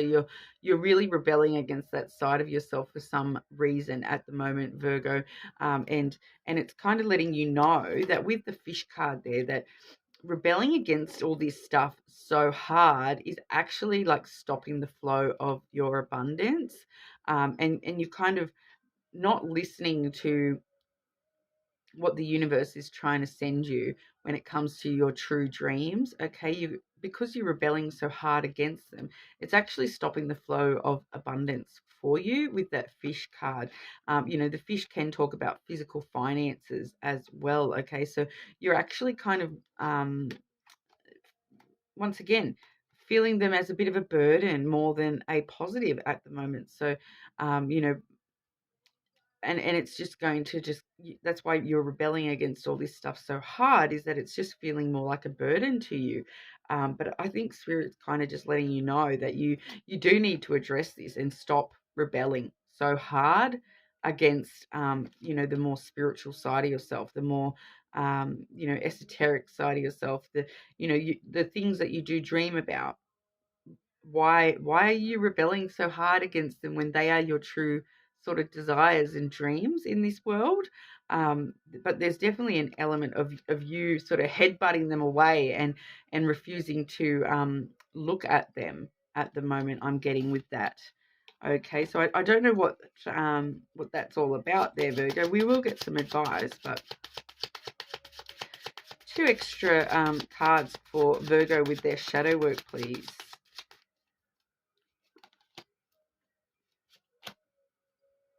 Okay, so we're getting the chains and the anchor. Okay, so this is really weighing you down. It's really holding you back and weighing you down, and holding you in one spot. Okay, you feel as though it's all in regard to, you know, holding yourself back from your dreams in order to achieve financial stability and security, but it's actually holding you back. Okay, it's holding you down and holding you in one spot. You're not actually going to be able to find growth if you're not following your true desires and dreams.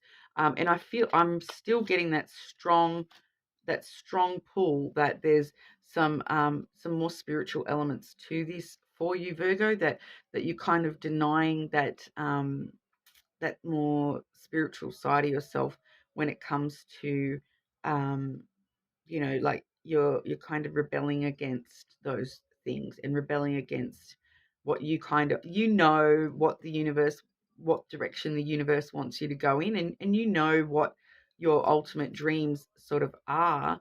um and for some reason you're really rebelling against that, and it's actually going to hold you down and hold you back quite a lot, especially financially, which, you know, no one wants to know that they're going to be held back financially. But you know, if you don't address this issue, I feel as though that's what's going to happen, that it is actually going to have a flow-on effect to other areas of your life, and it will start to affect you um, financially as well. Okay, you know, the last thing we want to do is chain down our ability to be abundant.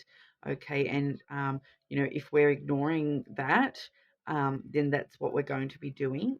So I think that's just that just wants to let us know that you really do need to sort of release those chains that you've got on yourself at the moment and follow your dreams. But I'll grab you some specific advice there. Advice for Virgo, please.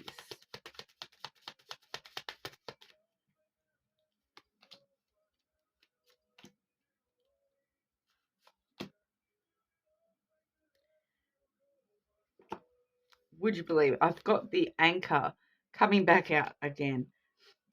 Okay, followed by the stars and the heart card there as well. Okay, so yeah, so it's kind of following the story as well. So we're kind of going, your advice being to, you know, instead of allowing that to, instead of allowing this to keep you stuck, okay, that it's up to you when you choose to draw up this anchor and set sail. Okay, because we really are looking at you know, something that you wish for, dream for, because once again the stars does talk about, you know, that wish fulfillment and dreams coming true, those sorts of a vibe. You know, and having that hope and optimism as well.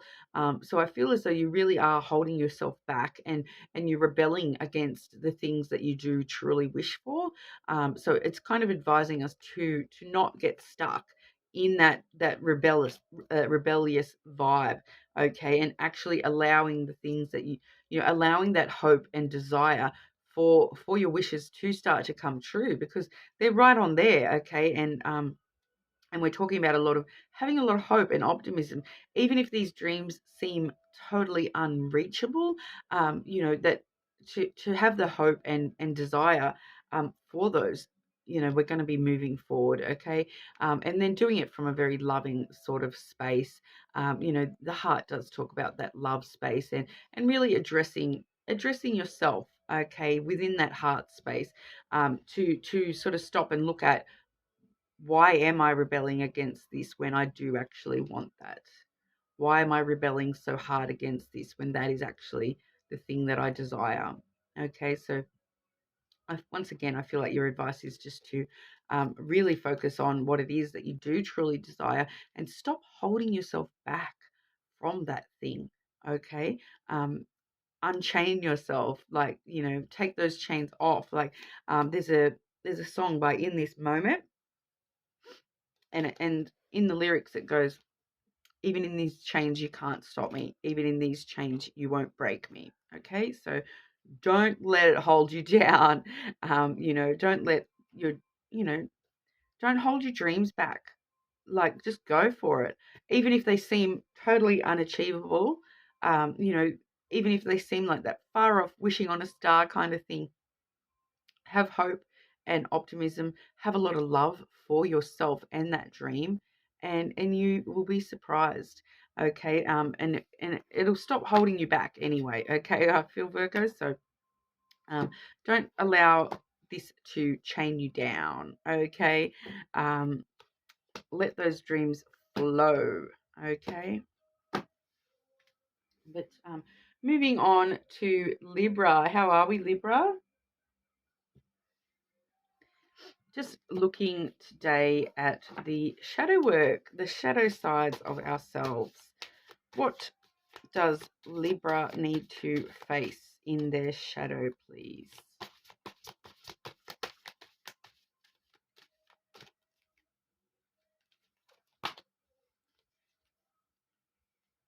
Okay, so we're seeing the temptation card coming up there. So we may be looking at some things that might be a little bit hard to face, Libra.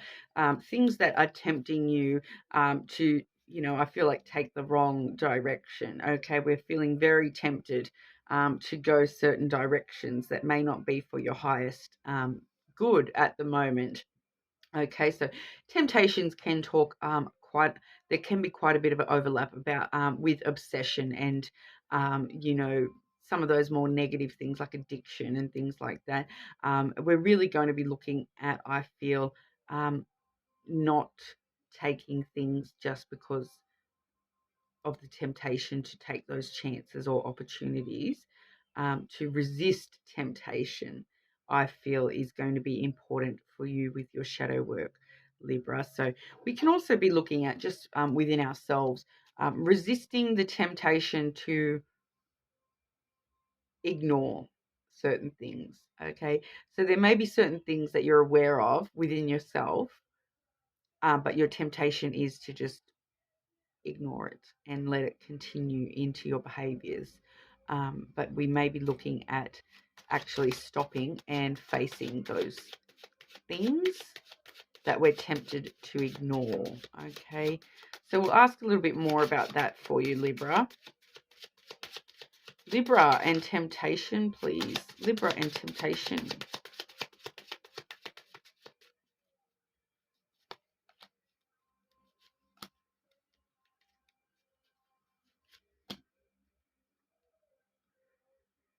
Okay, and just some general shadow work for Libra, please. General shadow work for Libra, please.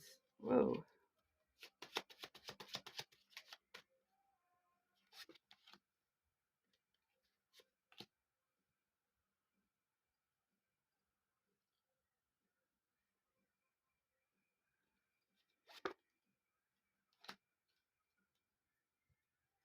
Okay, so when it comes to that temptation issue, we are sort of seeing the anima, as which is the feminine energy. We're seeing the ruins card there, followed by the letter. Okay, so we're definitely looking at communicating with yourself, I feel, with that one there, Libra. Having the letter there sort of does tell us that it's communication issues, I feel, with yourself. Okay, I don't feel as though, I feel as though this feminine energy is just talking about you. Okay, we're not looking at masculine, an actual female or male. We are just looking at, I feel, the more emotional side of yourself. With that feminine energy, the softer side of yourself, the more vulnerable side of yourself, with that feminine energy, that also that nurturing side of yourself as well. But needing to communicate with that, okay, because we have the emotional side of yourself here, Libra. We have communication, okay, and then bridging the gap on those, we have this ruins card. Okay, so there is some sort of issue here where we feel emotionally ruined.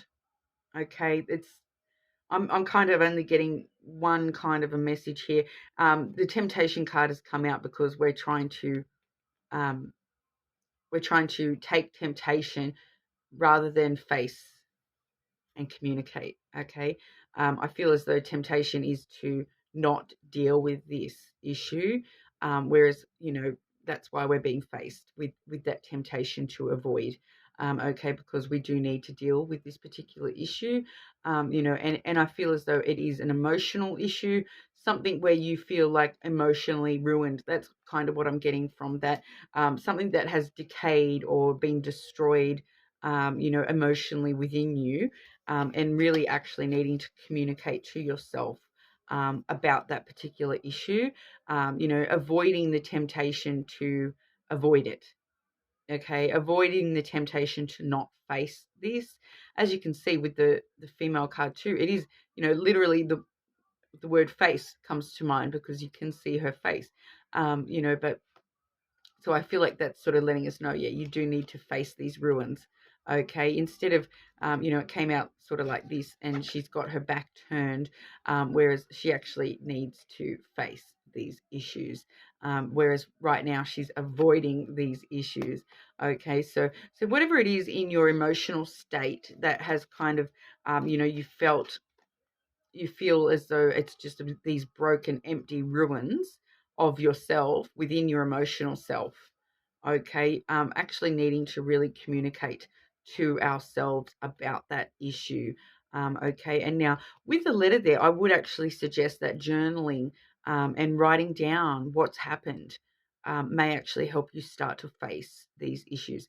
Avoiding the temptation to walk away from it or whatever. Actually sit down, face yourself, and write down what it is that has happened that has led to this feeling of ruin within your emotions.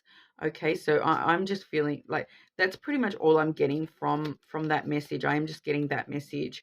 So I do feel pretty confident in saying that we are sort of looking at some particular way that you may feel something or someone has brought you to some sense of emotional ruin, and that you really are needing to communicate with yourself about that issue instead of, taking the temptation to turn away from it and deal with it in other ways. Like I said, temptation can talk about things like addictions, and going out and getting drunk or whatever it might be for you, when, the temptation to avoid those sorts of things are avoidance techniques, kind of a vibe, whereas you are actually having to communicate with yourself a little bit more about this issue.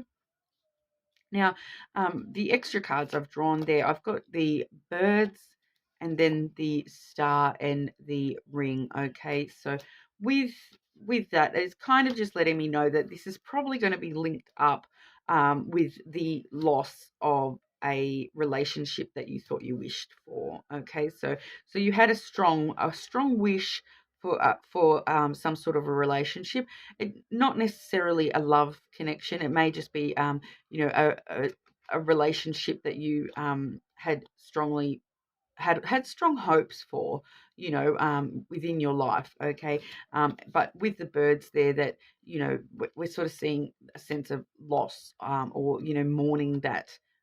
The loss of that relationship. So I feel as though that's just sort of letting us know a little bit more detail about what that emotional ruin feeling is all about there.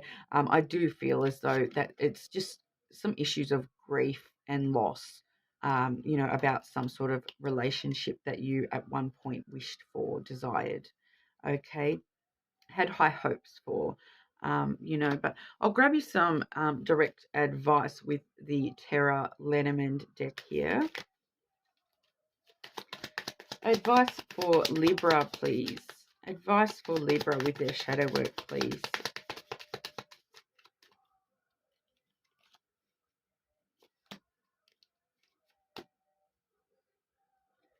Okay, so we are seeing the coffin, the fox energy there, as well as the child.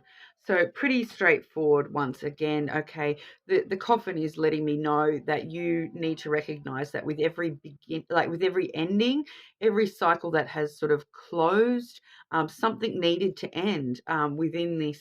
It needed to come to that ruin. It needed to come to that sort of death, in order to have a rebirth. which we definitely do see that rebirth element with the child at the other end here.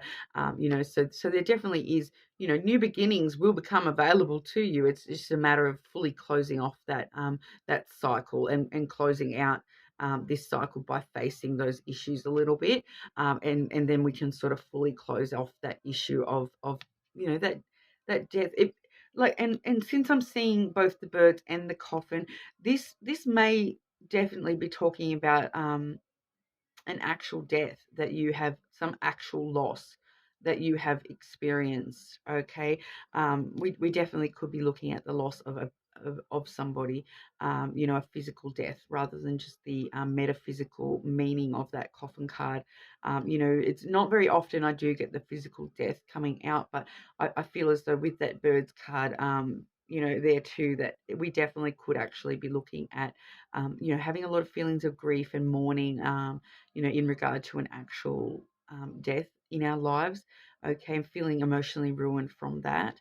You know, but also knowing that, you know, death is also a rebirth. Okay, there is always rebirth when death is present. Okay, so trying to close the cycle of that that grieving period, and moving on to some other energies. I am seeing with the fox though that, you know, recognizing that you do maybe need some time to be by yourself, independent. It is a very sort of self-sufficient type of card as well, the fox energy there. So I would sort of be recommending, you know, making sure that we are taking some time to ourselves and focusing on your own survival. Okay, whatever that looks like for you, you know, you do need to face this, but obviously in your own time, and make sure that you are putting your own survival paramount as well, and quite important. But then we are seeing new stuff coming on in with the child. You know, you will sort of go back to this infancy stage where you are willing to sort of step back out into the world again. Okay, so, and as an advice card, it also does let me know to, you know, just try to look at things quite, you know, with that sense of innocence, that children do have, that sense of, you know, infancy. The whole world is in front of you. You know, this amazing sense of wonderment and adventure to what comes next. Okay, because we're definitely seeing some stuff coming up next. It's just a matter of, you know, taking the time to close out these cycles and focus on your own survival at the moment. You know, tell yourself whatever you need to, you know, to get through this period. But we, like I said, you know, that communicating with yourself is quite important for you at the moment with this particular issue. But all the best with that. I do, you know, send my love if that is what we are dealing with. You know, but like I said, sometimes it's just the metaphysical as well. But, you know, let me know in the comments how that resonates for you personally. And, you know, like I said, you're more than welcome to check other placements and whatnot as well. I did try to warn everyone that sometimes we do get a bit heavy with the energy in the shadow work readings, but thank you for your time anyway, Libra, and I'll move over to Scorpio now. Thanks. Okay, hi Scorpio, how are we? I'll just better make sure I jot down your timestamps there. 1:52, and I had 25, I believe. My brain today. Oh, it's all right. Good thing we don't need my brain, we just need my energy right now, hey? But we're moving over into Scorpio. So Scorpio and your shadow work. What does Scorpio need to see in their shadow?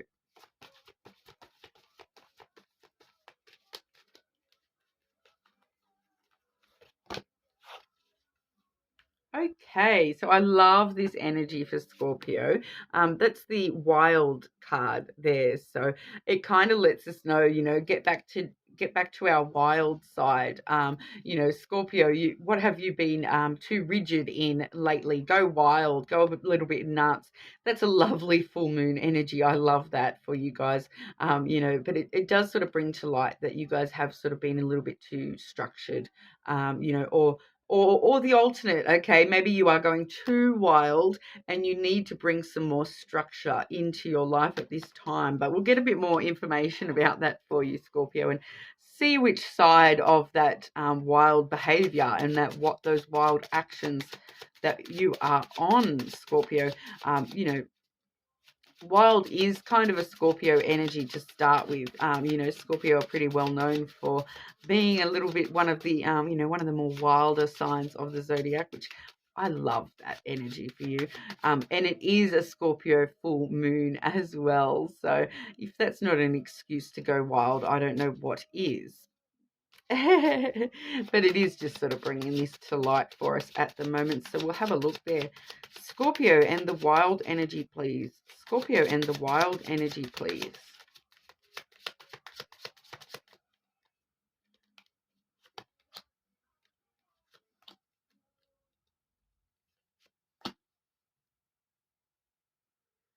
Okay, and just two more for Scorpio shadow work. Two more for Scorpio shadow work, please.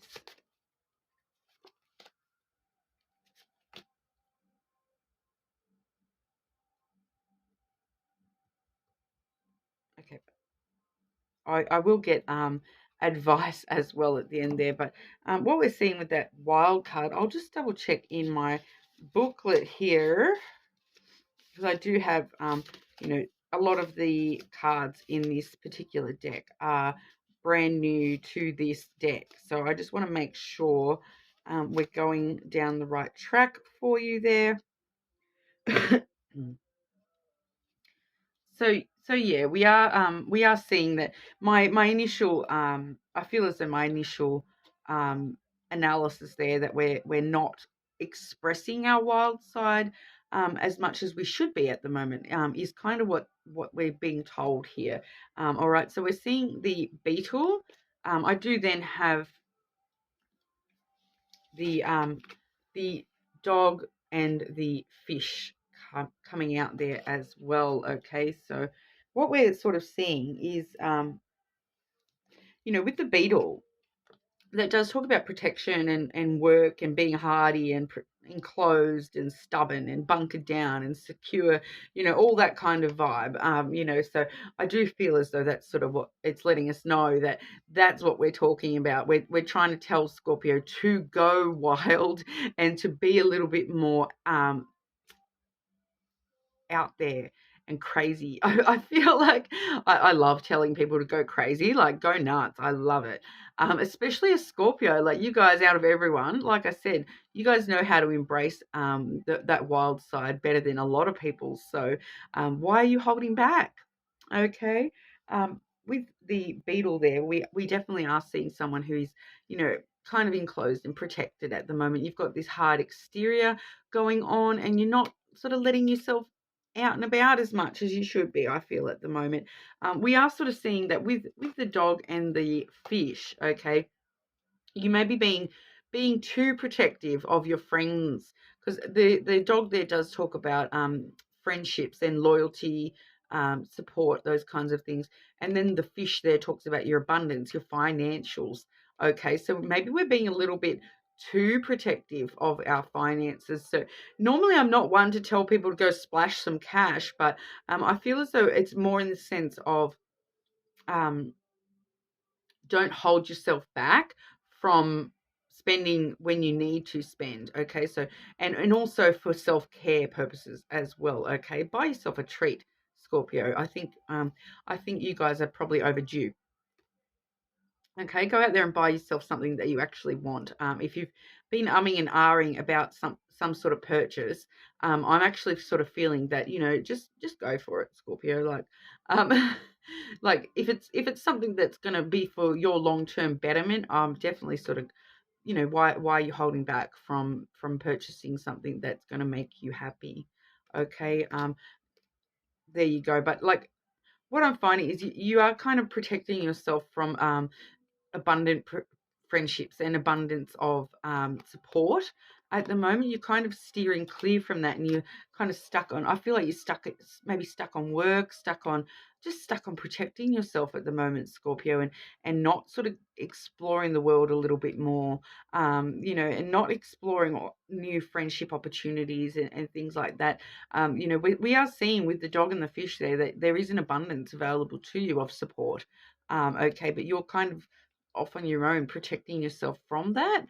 So I feel as though it's kind of letting us know, especially when I do see here the bouquet has come out along with the snake, which the bouquet is a very giving energy. Okay, so it's a very giving and receiving energy. So I feel as though you're not actually giving and receiving as much as you should be at the moment. Okay, so feeling like you're not giving enough to your friends and you're not receiving enough from your friends, and it's having a snowball effect on other areas of your life if we've got that financial card on the table. Okay, so giving a little bit more to yourself, giving a little bit more to the people around you, is making you more able to receive those things as well. And I do feel that with that snake energy there, that it's kind of letting us know that there's some sort of desire or ambition that you are, you know, focusing on the desire and the ambition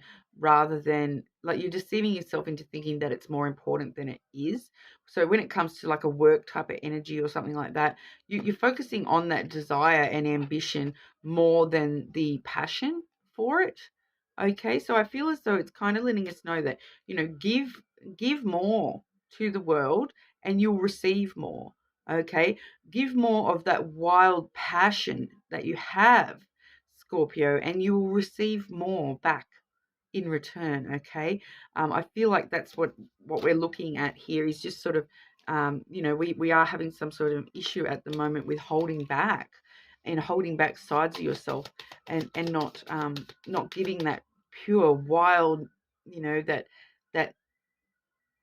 instinctive kind of energy, that nature energy, rather than you maybe sort of thinking things through too much and being too protected at this current time, not going wild enough. Okay, so go wild and let that inner animalistic control come out a little bit more, Scorpio. I feel go crazy. But I'll get you some advice there, Scorpio. Advice for Scorpio, please.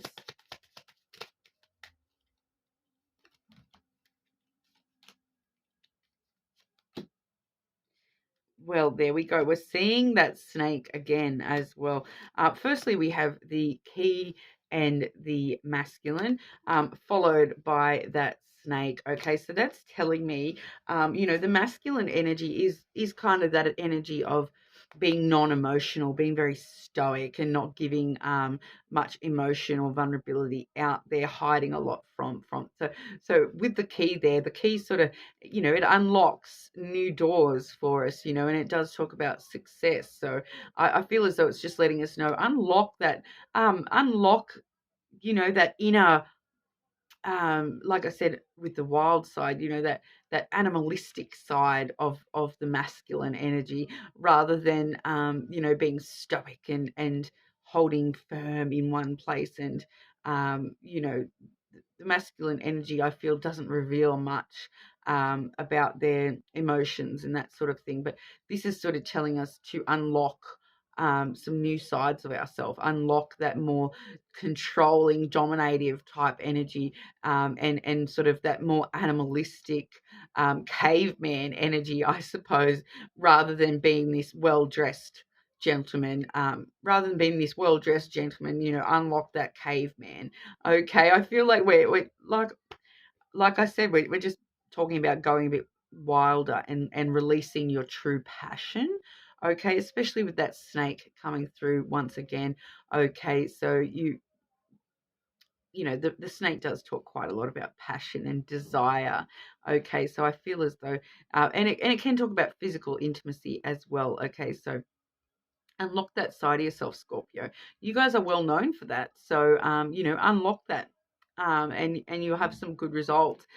With that snake coming through twice, I feel as though, it's talking a little bit, letting us know a little bit to, follow some temptations that you may be ignoring at the moment, and, unlocking that passion and that true, like your real desire and, ambition kind of thing, unlocking those things in a sort of animalistic, wild kind of a way, rather than keeping yourself all armored up like that beetle energy there. So there you go. I feel like you guys are going to know how that resonates for your particular situation. And, you know, like, who knows? You know, your version of wild might be quite tame, but compared to somebody else's anyway, or vice versa. Your version of wild may be, you know, quite wild compared to the tame sides there. But I feel as though it's a lot more to do with, you know, just connecting to that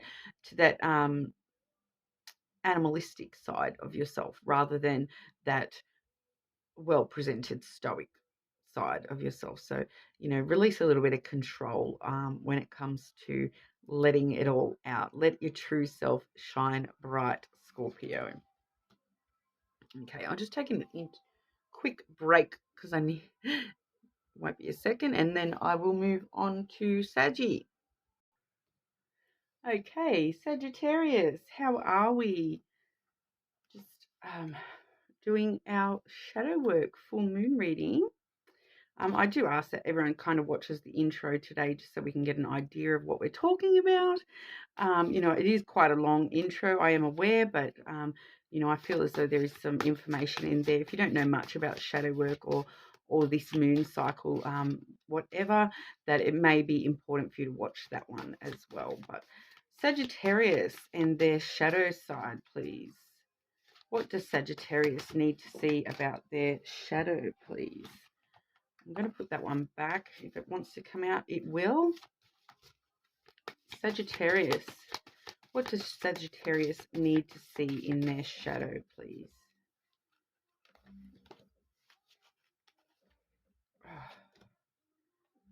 Okay, so for you, Sagittarius, we are seeing the selling out card coming on out for you there.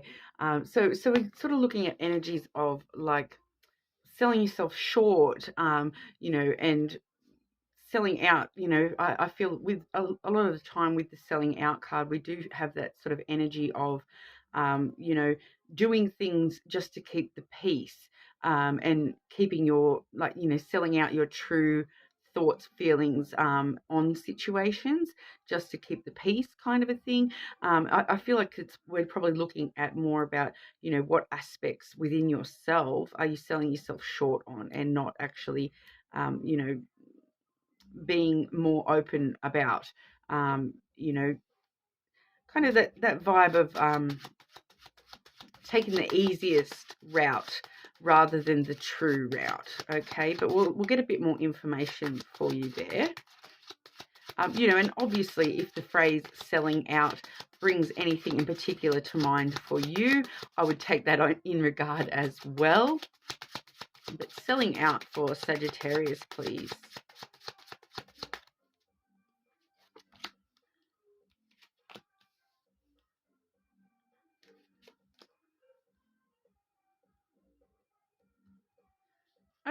Okay, so I'll just grab two more cards for Sagittarius when it comes to shadow work, please. One more card for Sagittarius and their shadow work, please.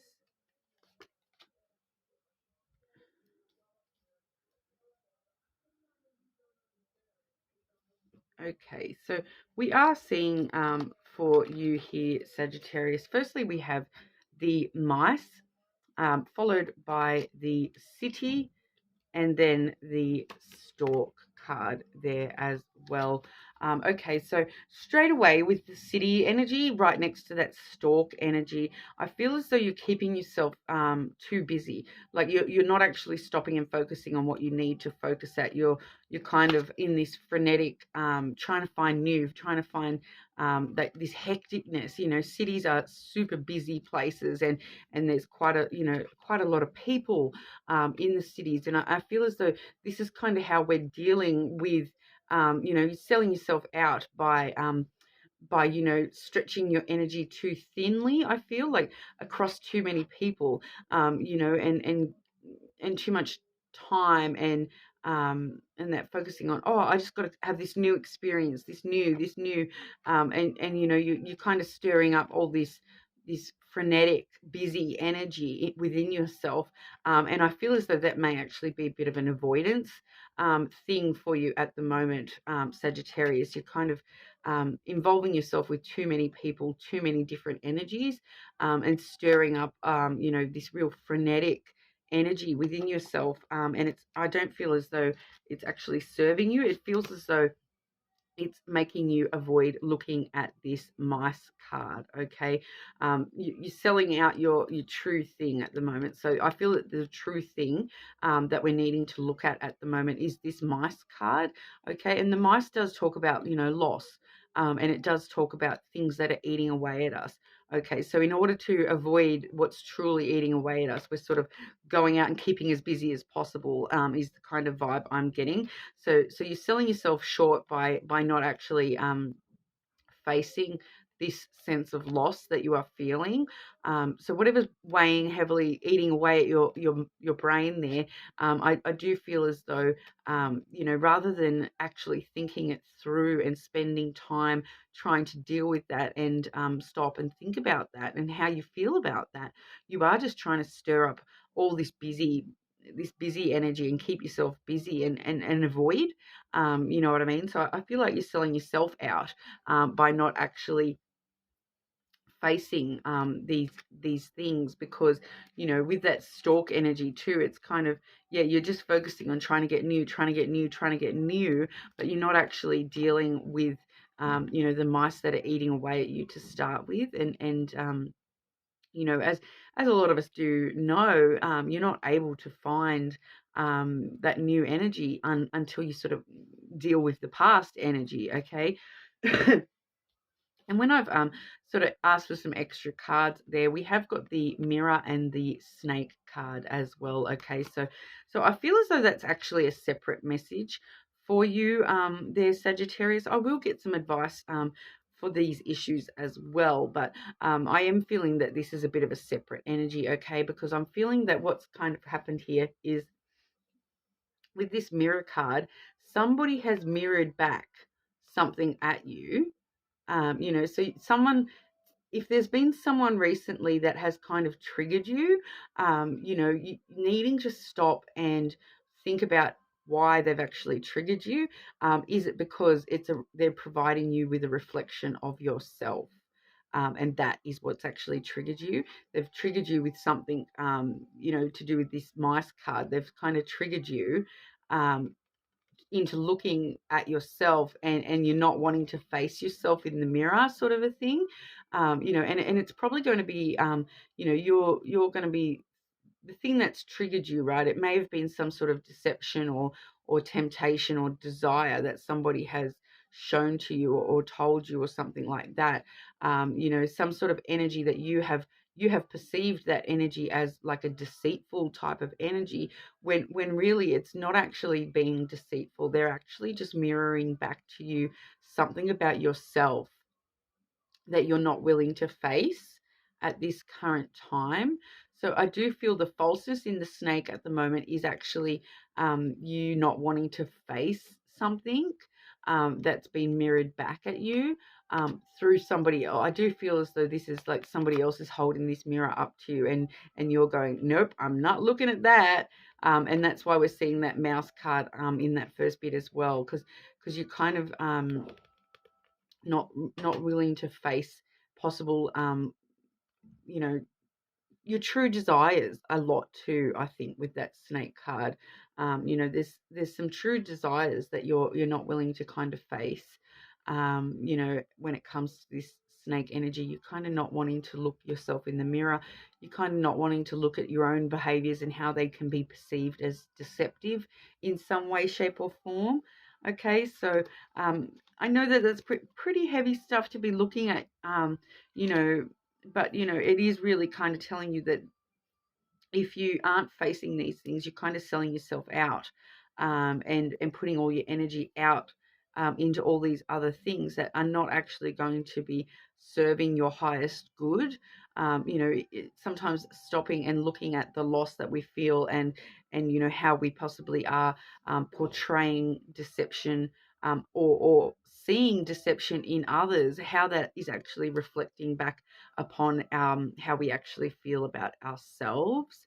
Okay, so I feel like there's something for you in that at the moment, Sagittarius. So I'll get some advice for you. I've got the Terra Lenormand here for our advice today.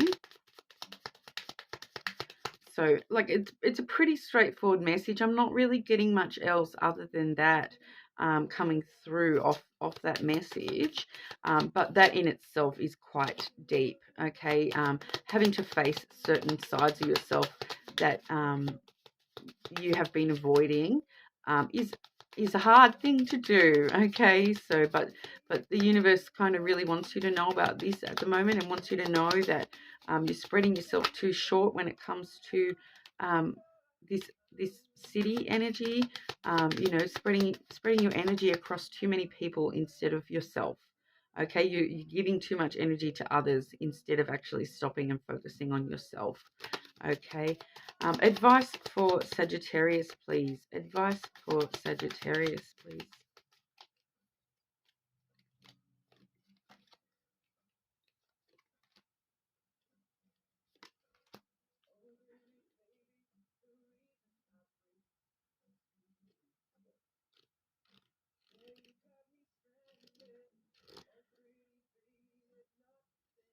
Okay. Just took me a second to work out exactly what we're needing to tell you. We are seeing the ring, the masculine, and then the key. Okay, so like I said, it just took me a second to work out exactly what we're seeing with this message. But it's once again, it's actually quite a straightforward message. I think sometimes that's why it's taking me a moment, because it's like sometimes when I'm just getting these basic, like, to me it's like just a quick basic sort of message. Sometimes I'm looking for more where there is no more to the message. But it's kind of telling me that there's a relationship, there's a connection you have with somebody.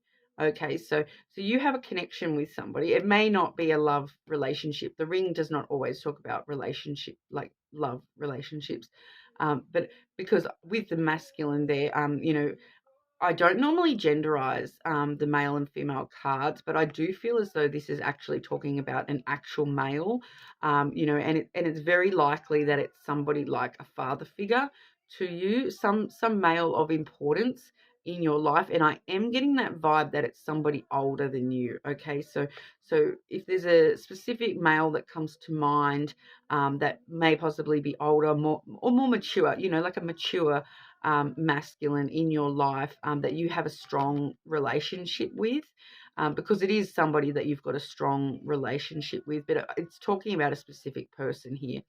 Okay, so I am genderizing this today, as it is like I am feeling pretty strongly that it's an actual male in your life that is quite important to you.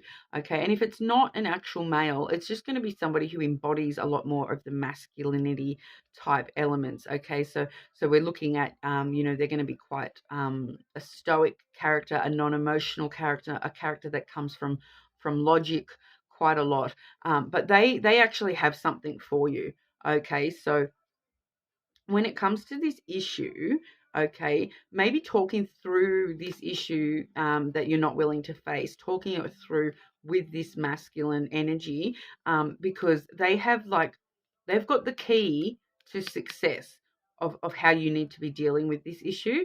Okay, I'm just getting this vibe that whoever this person is, if you were to sit down and have a conversation with you, you may not even have to have a conversation about this this thing directly, but they're going to have some really great advice for you, and it's going to be a way to help you get success in dealing with this. So I really would suggest that you rely on this male relationship that you have. It's someone important. Okay, like I said, it could definitely be a father type figure. Okay, so it's someone quite important to you that you rely on for advice already. Okay, you've got a strong connection with them. Okay, so I feel like you probably know already who I'm talking about in your particular situation. Okay, but you do already have a strong connection with them, a strong relationship with them, and they I feel like I feel like it's unknowingly as well. I feel like they unknowingly have the key to unlock the answers for you with this situation. All right, so they I really feel like sitting down and having a bit of a talk with them, it's really going to give you they're going to give you some sort of advice or something that is really going to sort of click, click, click, unlock all those. It's just going to connect and unlock everything for you, and you're going to be able to get success in dealing with this issue. Okay, so good luck with that, Sagittarius, and let me know in the comments who that person is to you, because I feel like you guys know who I'm talking about already. So, let me know.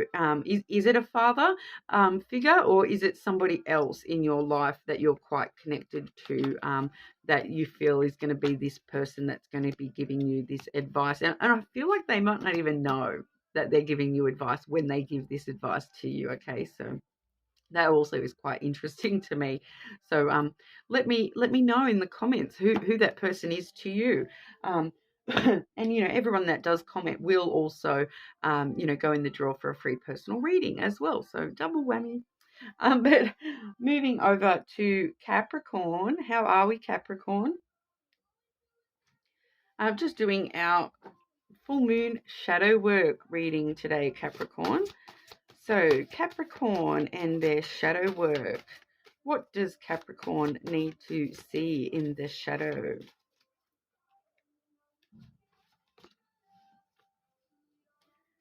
Okay, so we're seeing the alchemy card coming out here, Capricorn. So I feel like you have kind of somehow lost touch with how much magic and power you have. Okay, so alchemy is all about transformation. So somehow we're not in touch. I feel like it's not in touch with our power of transformation at the moment. The magic within kind of a vibe. Okay, so there's something Capricorn, that you have this ability to like, I want to say, manifest transformation. I want to say, you have this magic within you where you can like turn stone into gold. You can, and it's quite a Capricorn trait just in itself to, Capricorn quite well known for, being quite perseverant and whatnot, and that you can turn any bad situation into a positive situation, and I feel like that's what we're talking about. You've kind of lost touch with that a little bit, Capricorn, and needing to actually stop and look at that part of yourself at the moment. Okay, that magic within, needing to stop and look at that, Capricorn. So I'll get a bit more information for us. Capricorn and alchemy, please. Capricorn and alchemy.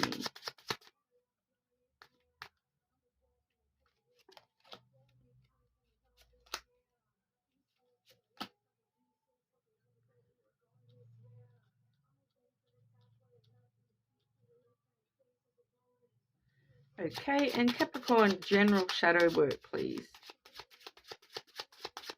Sometimes this is coming out linked to the initial storyline, but with general shadow work.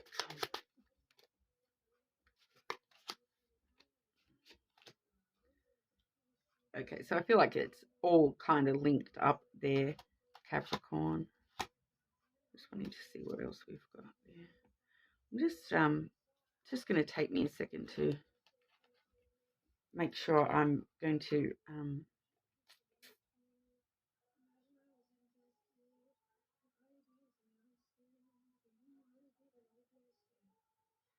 I feel like this is talking about something you're trying to manifest, or something that you have been trying to manifest. And we'll have to wait until we get to the advice portion. what I'm seeing, I've got the Stork card there. Okay, so something is getting stirred up within you, so for sure. And then we have the Rose, followed by the Garden. Okay, so like I said, I'm really gonna have to. I don't think this is gonna be 100% clear to me until I see the advice that Spirit wants you to get in regard to this. Okay, but I'll go through what I'm getting now before we get to the advice. Because what I'm seeing here is with the Stork, there's something being stirred up within you, and you're needing to stop and look at that magic within. Okay, so it's really getting stirred up right now. And I feel like we're talking about manifestation. Okay, so I really feel as though it's that turning whatever the situation you're in now into something else, which I feel like the something else is going to be manifesting. Like, I feel like this is an outcome more than actually part of the inner world. I feel like this is how it's going to sort of be manifesting for you, but it's really getting stirred up within you at the moment, and I feel as though there's a lot of new things headed your way at the moment, Capricorn, and I feel like you guys can already feel that. That there's some sort of magic within you happening, and we're waiting to get to it at the moment. I'm just going to grab another card and ask specifically, what is this, please? What is this, please? What is this, please, in Capricorn?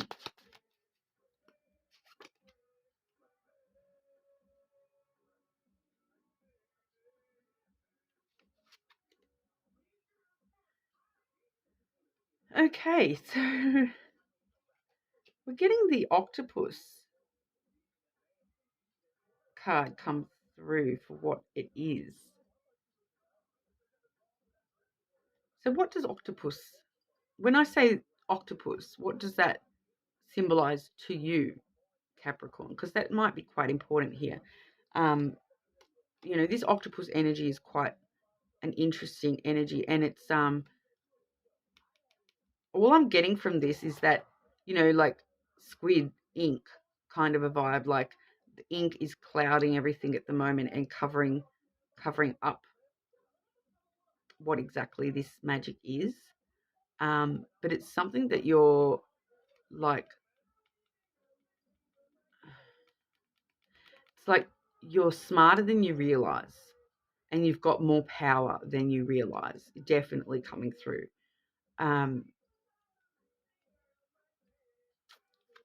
Hang on, I'll just double check the book here. I've got the guidebook here for these new cards. I'll see if there's anything under that octopus that makes it make a bit more sense, because it's talking about, camouflaging, surprises, multitasking, being capable, adaptable, intelligent, skilled at many different things. So I suppose with that Stork energy too, we could definitely be looking at you being in this magic energy of, multitasking and bringing in all this new energy in so many different ways. And maybe that's why it's a bit hidden from me at the moment, and why I'm getting that image of the ink, the squid ink kind of thing, hiding everything, because I think that there's a lot under the surface going on for you, Capricorn, and it's more than just one thing. Okay, I feel like what's happening. Okay. I just got then. I feel like you think you're manifesting one thing, okay, or one area of your life you're trying to manifest positive changes in, all right? But what's actually happening is there's a lot more under the surface going on. It's like an octopus has 8 tentacles, right? You think you're manifesting this one tentacle, but in reality, you're actually manifesting 8 different branches all at once. So there's a lot of magic on the table there. And and what you think you're manifesting, what you are trying to manifest, which is then having this flow and effect of actually bringing in a lot.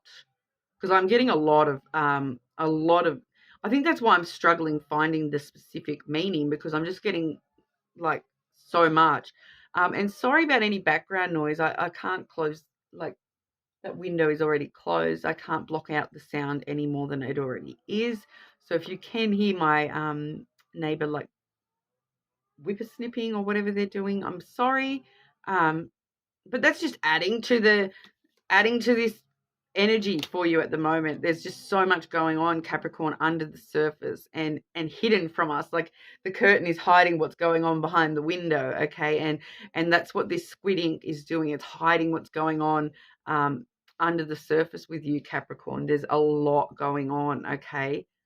I'm getting this. It's like whatever you've stirred up within yourself, there's a lot going on, okay? And I think the universe is wanting you to know that there is a lot more going on than you realize.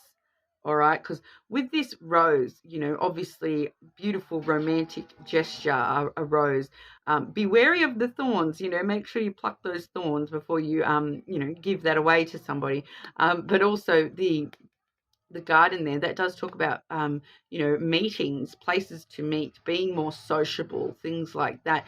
So it's actually quite a lovely energy. So this is what you think you're kind of manifesting. You're manifesting meeting somebody. I feel that this is talking about romance. Okay, so I feel like you're trying to manifest somebody into your life, whether a specific person or it could even just be a friend type energy with that garden card. But I feel like you're trying to manifest meeting somebody in particular, or just somebody, manifesting romance, manifesting opportunities to meet people.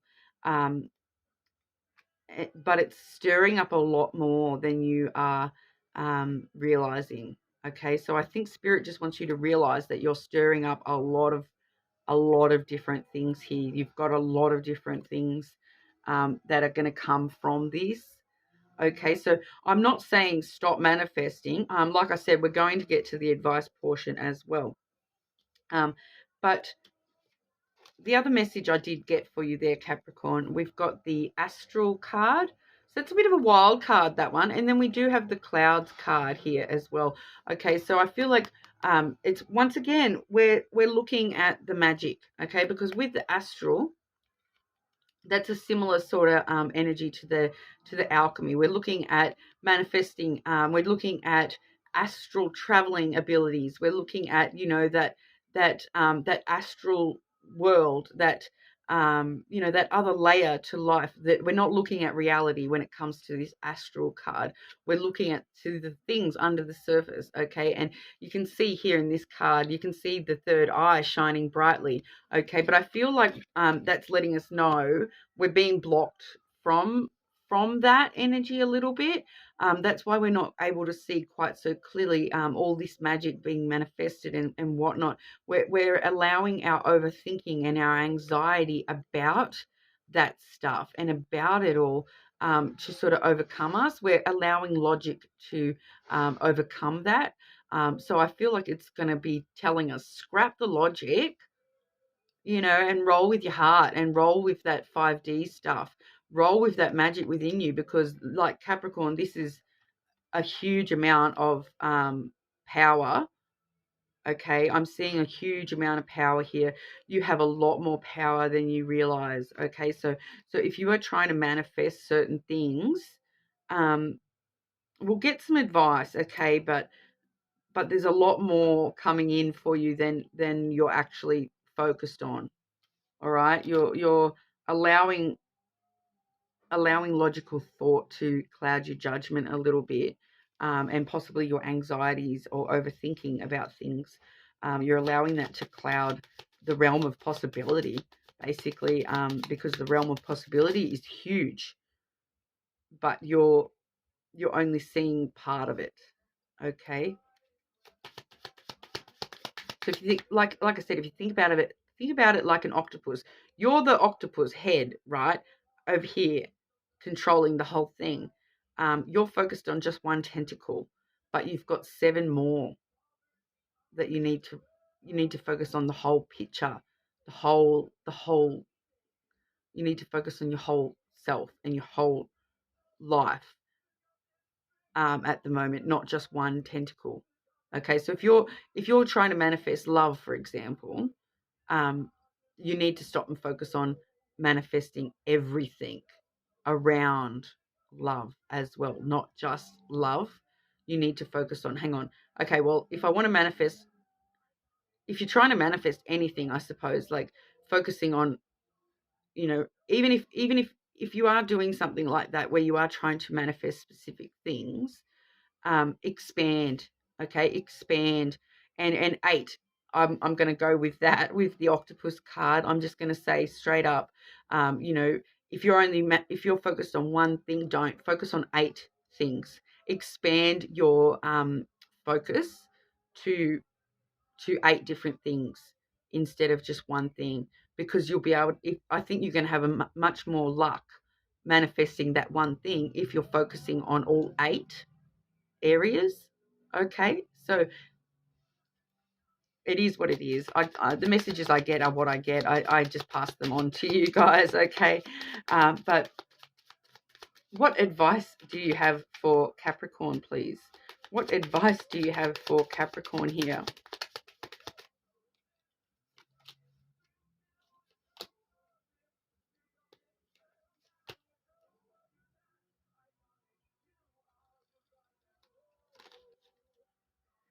It's okay. Under the deck, firstly, I have the mountain and the tree. Okay, so it's telling me that you're putting in the work, and you're putting in that self-growth, and you're willing to do the work. Okay, so straight away it's telling me that we're on the right path, Capricorn. All right, so we have the key, the scythe, and the birds. Okay.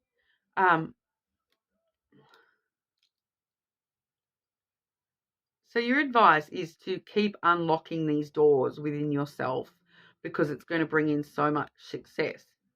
I feel like it's telling you to unlock more than just the one door. Unlock multiple doors. Okay, like the keys unlock things. So you're unlocking this part of yourself, but you need to unlock all of them, not just one at a time. We need to unlock everything in one go, Capricorn.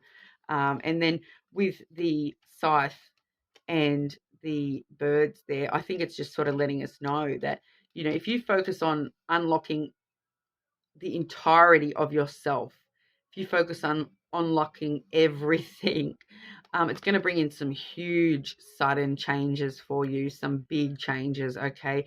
I am a Capricorn myself, and I've been feeling a lot of excitement lately for some big changes to come in, and I haven't been able to sort of explain what they may be, but I feel like they're going to be super unexpected as well. But we're looking at some big changes coming in. You're unlocking these once you unlock these new doors, you're looking at such a huge amount of change. I don't think you're even going to know yourself. Like this magic, you're going to see this magic within yourself, and it's going to bring in some huge changes for you, Capricorn. And we do have the birds as well. So the birds is like, it's that frenetic, excited activities. Like, you, I'm at a loss for words, Capricorn. Like I keep saying, the magic coming through here is huge. Okay, you have much more at your disposal than what you realize. And with that bird's energy, the excitement that you need to be feeling right now, okay, because get excited for these changes, all right, because once you start looking at things from a whole and focusing on every aspect and not just one aspect, focus on as many things as you can that you want change in, that the excitement is huge. Okay. Side note, for someone out there, it may be a phone call that's going to come in that's quite important, but that's just for like one person.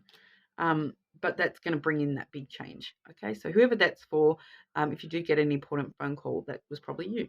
But it's going to bring in some big change. Okay, but that's amazing, Capricorn. You need to stop and look at how much magic you do have, because you have this amazing ability to bring in some huge changes into your life at the moment. So stop and sit down and work out what you need to change in your life, because if you don't focus on all of it, um, you're going to lose control of all this, because there's a lot of power there. Okay, and you don't want it to be going in the wrong direction. Side note too, with that clouds, make sure you're not thinking too logically. Like, it sounds counterintuitive, but try not to think too logically about it all. Just go with the flow, go with your heart, follow the magic. Okay, Capricorn. Quite interesting. Wow. That's actually, like, the energy I'm feeling right now, Capricorn. That's pretty hectic and amazing. And let me know if that resonates for you. I really hope it does, because if that message is for you, then you're looking at some huge things coming in, and you need to get excited, because your life is going to be changing quite dramatically, and in all the right ways. Okay, and it's going to be stuff that you want. It's going to definitely be positive changes for you, Capricorn. So I really hope that does resonate for you guys. Let me know in the comments what you think about that, and if you have any specific powers that you are aware of. I know that manifestation was coming through quite strongly, but with all that on the table, we might be looking at multiple things. Okay, because with that astral card too, telepathy is an important thing. Astral traveling, all those sorts of things are within the realm of possibility for you at the moment, Capricorn. Okay, so moving over to Aquarius. How are we, Aquarius? Just looking at our shadow work full moon reading today. So Aquarius, and what is in the shadow for Aquarius, please? What is in the shadow for Aquarius?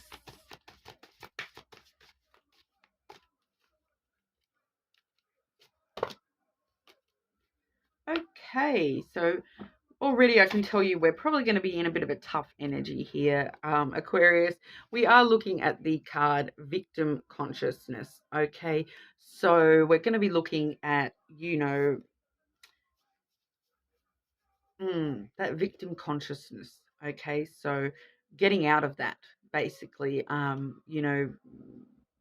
what areas in your life, or what things that have happened to you in the past, do you feel as though you were the victim?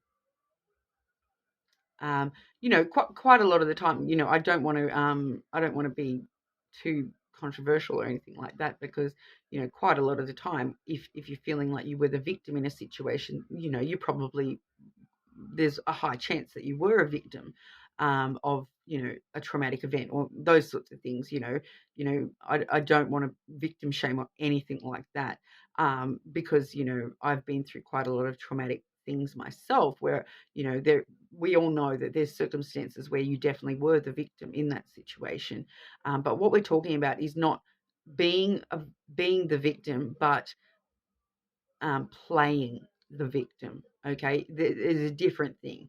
Okay, so please make sure you differentiate when I'm doing this reading, because I'm talking about playing the victim. I'm not talking about actual where you have been a victim to some sort of trauma or event. Okay, I'm not talking about that. I'm talking about this playing the victim stuff, which we see it quite commonly in other people, where you may yourself know of somebody in your life who it's constantly a storyline of, oh, poor me, this happened to me, all these bad things keep happening to me, and you're sitting there going, well, if you weren't such a this, that, these things wouldn't happen to you. And Spirit's kind of asking us to look at that within ourselves, whereabouts we are playing the victim in our past events, in our life in general. You know, like, are you sitting there going, "Oh, poor me, everyone should feel sorry for me," or are you actually trying to do something about these things? You know, like, if you're finding negative things happening to you all the time, are you being too negative and not seeing the positive to all these situations? You know, because with quite a lot of the time when negative things happen, um, you know, that it's for a positive reason. You know, like, even when it's really, really super hard and you've got to deal with it, and it's horrible. And yeah, poor you. Like, I feel bad for you when these horrible things happen, but what are you doing in order to change that? I suppose, is the important thing to be looking at here, Aquarius. So we'll get a bit more information for us. So Aquarius and victim consciousness, please. Aquarius and victim consciousness, please.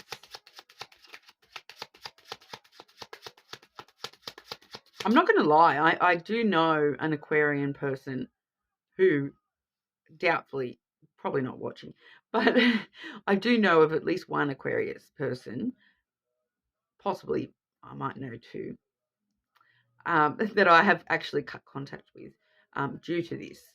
Okay, so they cannot see within themselves that they constantly are playing that poor me. Everything in my life happens to me, happens bad to me, but they're not actively doing anything to make themselves a better person, to stop having these things happening to them.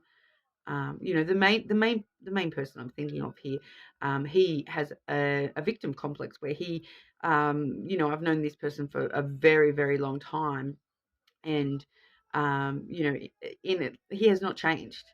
He still thinks of me as that same person that he first met, because he has not grown or changed at all from his prior self. That when we first met, you know, we were only really young, and so it's been like 20 years, and he's still the exact same person, going through the exact same cycles with people repeatedly, because he just turns and blames them for everything that happened in that situation, where he's not actually stopping and looking at the fact that he's had a role to play in that situation as well, and that he's very stuck in that victim mindset of all these horrible things happen to me, but he's not looking at his own actions and behaviors within those situations, and therefore he's not growing as a person, and not changing any of his behaviors. Okay, so you know, I'm using that as an example just so you guys know that I'm talking about that sort of thing. Okay, and I'm not blaming I'm not, you know, I'm not cursing out Aquarius or anything like that. You know, I've known quite a lot of Aquarians. You guys are like crack to me. I have this weird addiction with Aquarius, and I love the vibe of Aquarius. But you know, yeah, it just so happens that some of the people I know that are like that are Aquarians. Okay, because you guys are just so super clever and smart that and there's that whole unearthly element with Aquarians as well, where it's like you guys are belong to another planet, and so getting stuck here on Earth, it's just like, why do we have to do this? And you guys can easily trap yourselves in that, because you know, constant growth, being such smart people, constant growth it weighs on you, and it has a long-term effect when you actually are putting in the effort. You know, it can be really hard, and you know, so some Aquarians, when they're not interested in evolving in this lifetime, you know, they can sort of hit those hard ends pretty hard. Okay, but victim consciousness for Aquarius, please. But obviously, if you're here watching, you're probably interested in self-growth and doing things to make yourself a better person, and I super appreciate that about you guys. Okay, so Aquarius and victim consciousness, please. I did have some fly out there.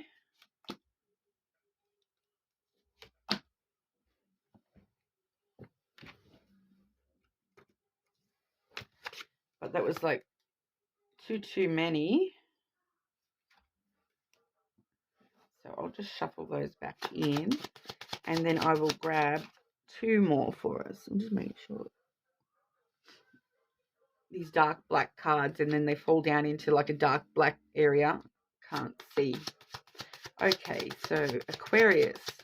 Shadow work for Aquarius, please.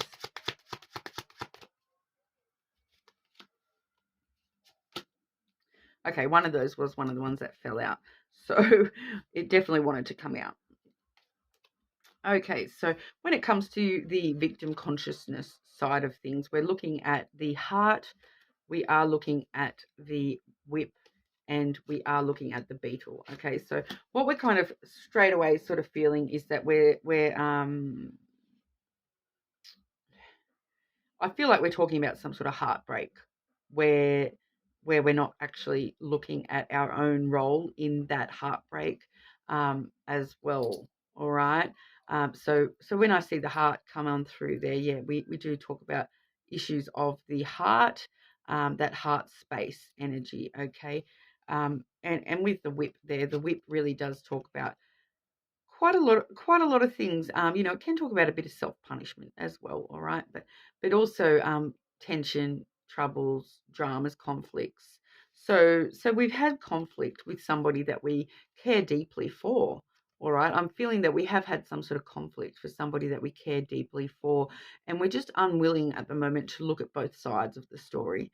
Okay, so I feel like when we do get to the advice portion, we may be seeing some advice where we're sort of looking more at equality, looking at both sides of the story, putting yourself in their shoes, so to speak, and how that they would have viewed the situation, not just how you view the situation.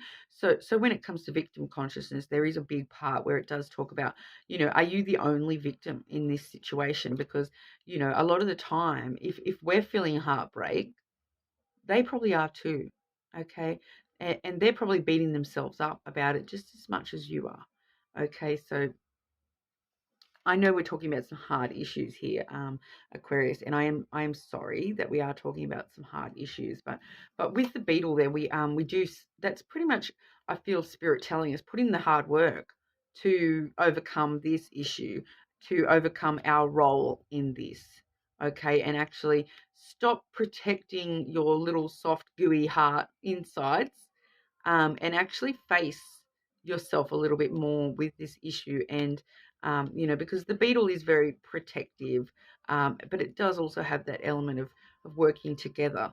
Okay, so we may be looking at, needing to look at the other person's side of the story, because with everything, right, there's your side, there's their side, and then there's the truth somewhere in the middle. So we're actually needing to stop, all right, take both sides of the story into account so that we can find this neutral middle ground, this objective middle ground of getting to the truth of the matter, rather than allowing yourself to just blame them, okay? Because we're definitely with this victim consciousness, we're definitely looking at issues of blame, okay? So who are you blaming, and is it reasonable to blame them for that? Did they, you're going to know for your particular situation what that sort of means for you. And like I said, we'll wait until we get to the advice portion, because I do feel that this is quite a heavy topic, and I really don't want to upset anyone too much. It is stuff you need to look at within yourself. Okay, I don't need to sit here and come across like I'm coming across with judgment or anything like that, because I am not. I with all my readings, I'm coming from a place of love and most generally experience as well, okay, because I've definitely been there as well, okay. um, then for your just general shadow work there, we are looking at the friendship card and the lily card. Okay, so I feel like what that's sort of letting us know is that you do need to look at some of the friendships that have been in your life for a very long time, and looking at the supportive elements that they've created for you, looking at the intimate connections within those. Like, the lily does talk quite a lot about emotional vulnerability as well. And so then when we've got the friendship card, that does talk about support. And then we've got emotional vulnerability and longevity in that lily card. I feel as though that's letting us know that maybe we need to stop and think about things more with this, like, how they say rose tinted glasses, but this is the tint you need to put on your glasses at the moment, is like looking at the situation as if it's not your situation, it's a friend's situation. Okay. And being a bit more emotionally vulnerable and intimate with yourself and supportive of yourself. Okay. And just looking at things from more of an outside perspective rather than that close up, this happened to me thing. Okay. So put that situation as though it happened to somebody close to you, and how would you support them through that situation? And that's what spirit wants you to, that's how spirit wants you to look at the situation a bit more. Okay. From outsider perspective, objective perspective. Okay. But we'll get some direct advice for you there, Aquarius. Advice for Aquarius, please. Advice for Aquarius.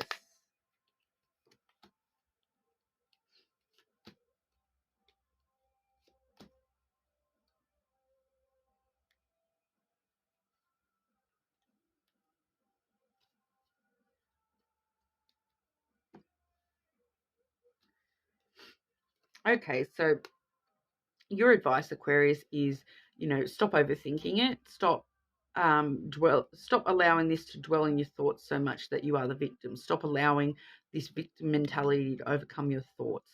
Okay, you've got too much anxiety stemming from that. You need to chill it out a bit, I feel.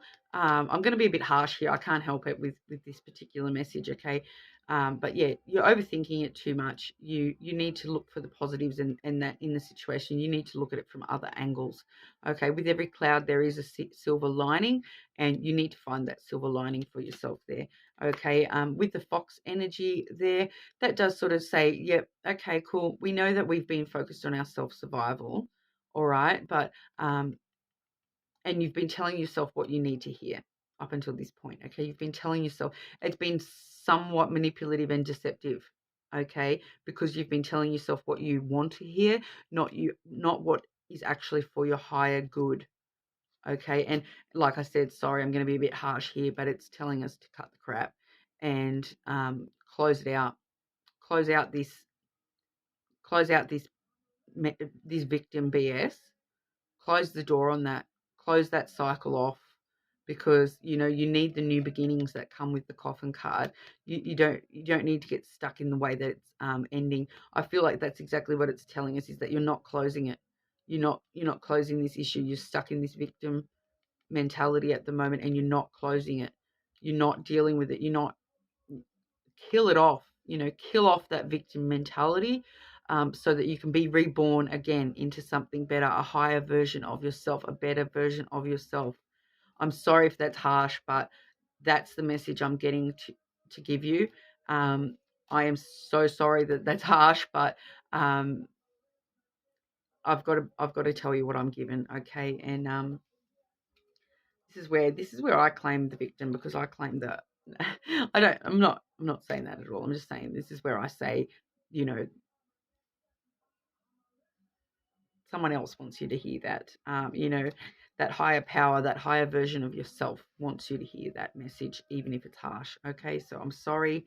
I am super sorry that, like, I really hate being harsh sometimes when it comes to the messages that I'm giving, but I can only give you what I'm sort of given. I can only give you what I'm given. So I am sorry, Aquarius, and feel free to abuse me in the comments. That YouTube will delete the if it's inappropriate or whatever, YouTube does delete it automatically. So just know that if you are going to jump in the comments with some hate, but if you really are annoyed at me, just put haters gonna hate, and I'll know that you're not impressed. Okay. But But yeah, I am super sorry that was a bit harsh. Okay. I do try to say things as nicely as I possibly can, but when spirit's sort of telling me to give you that message, I can't not do that. Okay. But yeah, I'm sorry, Aquarius. Feel welcome to check your other placements. They may resonate a little bit more nicely for you. Okay. All right, moving on to Pisces. Last but not least, hitting the 3-hour mark for you, Pisces. We were just before the 3-hour mark, so we're rolling over into 3 hours. So some pretty deep energies, obviously, that we've been talking about today with these shadow work. Okay, but moving on to Pisces and what Pisces needs to see in their shadow, please. What does Pisces need to see in their shadow, please? Okay, Pisces, we have the sexual arts card coming out for you today. Okay, so that's quite interesting. So I'm definitely going to have to get a bit more information when it comes to this particular card, but obviously we are looking at that side of yourself, the more physical side of things for you at the moment, Pisces. Some sort of something going on there that we do need to look at within ourselves when it comes to that. Quite often when I see the sexual arts card coming out, it's talking about things like denying certain things within yourself. So, straight away I would ask you, Pisces, like, is there a certain is there a certain sex thing that you are not being open and honest about? I want this or whatever. Okay, that would be my sort of first intuitive thing to say to you, Pisces, is where are you holding back? Like, if there's something that you're holding back when it comes to that, I feel. But we'll get some more information for you, Pisces. Pisces and the sexual arts card, please. Pisces and the sexual arts card, please. And sorry if we've got a bit of background noise. My neighbour is mowing and I can't sort of block out that noise any more than it already is. But just some extra shadow work message for Pisces, please. Extra shadow work for Pisces, please.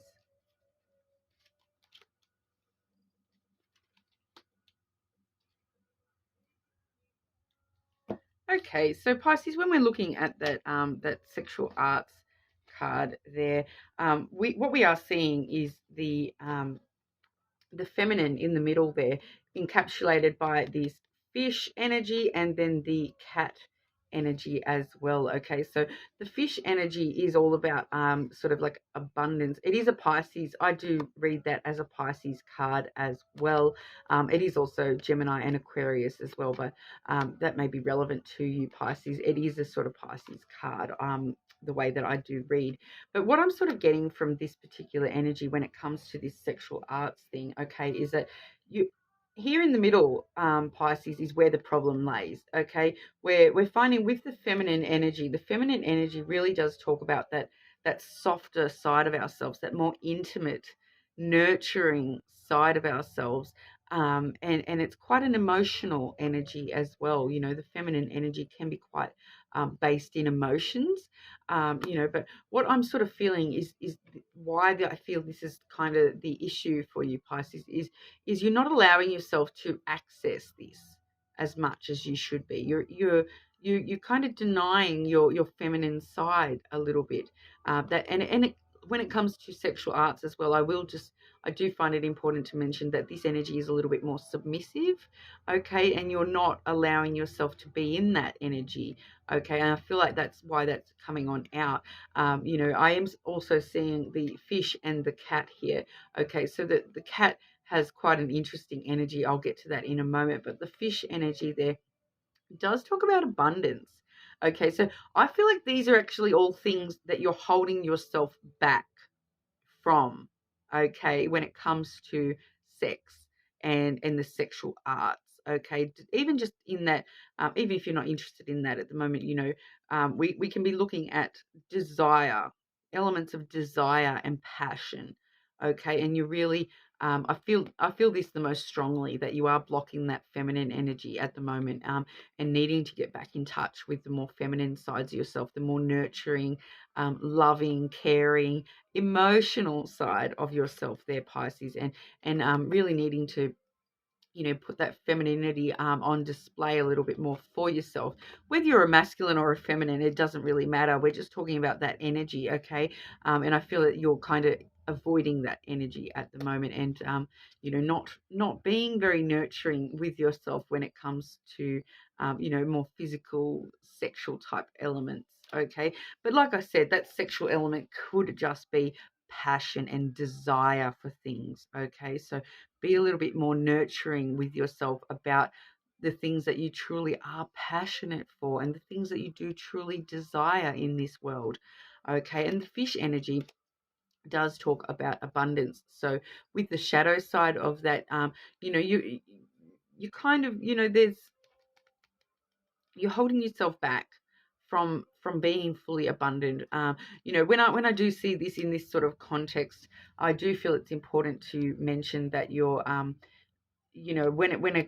when abundance is coming through mixed up with this sex energy, I do find it important to mention that you're kind of keeping too much to yourself at the moment, and this is kind of advising you to, like I don't want to outright be telling anyone to go sleep around or anything like that, but it is telling you that there's lots of options on the table, I suppose, and you're not taking any of the options that are swimming your way, okay? Because it can talk about, like many fish in the sea kind of thing. So I'm kind of feeling, Pisces, that you probably have quite a lot of physical options to be taking when it comes to following these desires and passion within yourself, but you're kind of not looking at anything.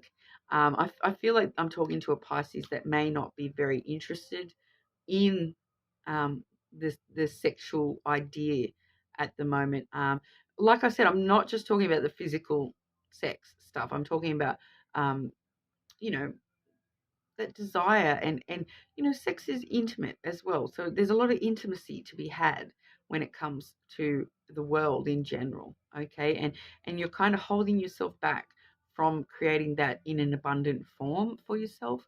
But there's lots of options around you, but you are sort of not allowing that to be nurtured within yourself at the moment. Okay, and then that cat energy, I will double check with the booklet there, but I can tell you sort of straight away that that cat energy is very, very similar to the dog energy. Okay, so we are going to be talking about, friendships and more platonic relationships as well, having an impact here. So companions and I feel like this is sort of telling us a little bit more about you as well at the moment, Pisces, because it does say observant, independent, arrogant, loving, mysterious, aloof, and curious. Okay, so you're curious, and you're curious about these options you might have, but you're also quite aloof and holding yourself away from. It's like that cat, that you think about a cat, right? And they'll sit there and meow and meow and meow and try to get you to come over and pat them. And as soon as you pat them, they don't want to bar of you. And they're like, I'm out of here, turn tail and walk off. So it's kind of like that a little bit as well. And I feel like that's you at the moment, Pisces, kind of being this little cat energy where you're, you know, more than happy to wander off on your own and sort of ignore all these other things going on around you when it comes to the things that you actually are wanting to meow and ask for that pat, but you're also kind of standing back going, ugh, I don't want that pat, even though, like, maybe you actually do.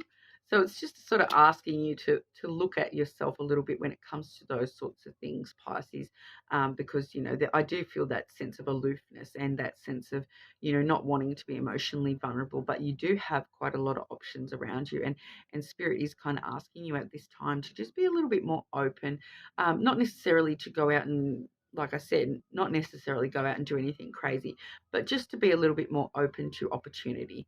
Okay. And then the second message that we're getting there for you, we're getting the rider. Okay, so we've got some sort of news on the way when it comes to the way that you're armored up. Okay, because this beetle is talking about, you know, armoring, like the armor that you wear, the protection that you wear. You can even see too with the rider, he's got you know, the full armor, the full motorbike armor, the motorbike helmet. So he's definitely armored up as well, you know. So it feels like we're protecting ourselves just a little bit too much at the moment, Pisces. And I think it's kind of just trying to let us know that, you know, underneath all of that, you've got these beautiful wings. Underneath all this, you've got this, you know, this strong news, this, you know, the writer is always about news, okay?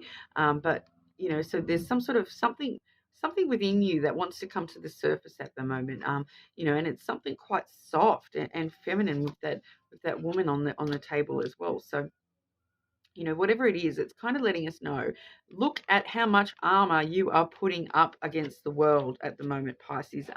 I feel like it may be stopping your abundance from flowing too well, being in this aloof kind of armored up vibe at the moment. But we'll get you some direct advice, Pisces. So advice for Pisces, please.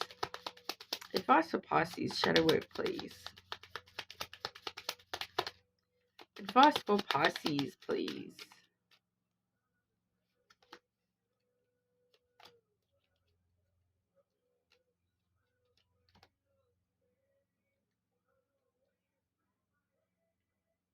Okay, that's a pretty straightforward message when it comes to your advice.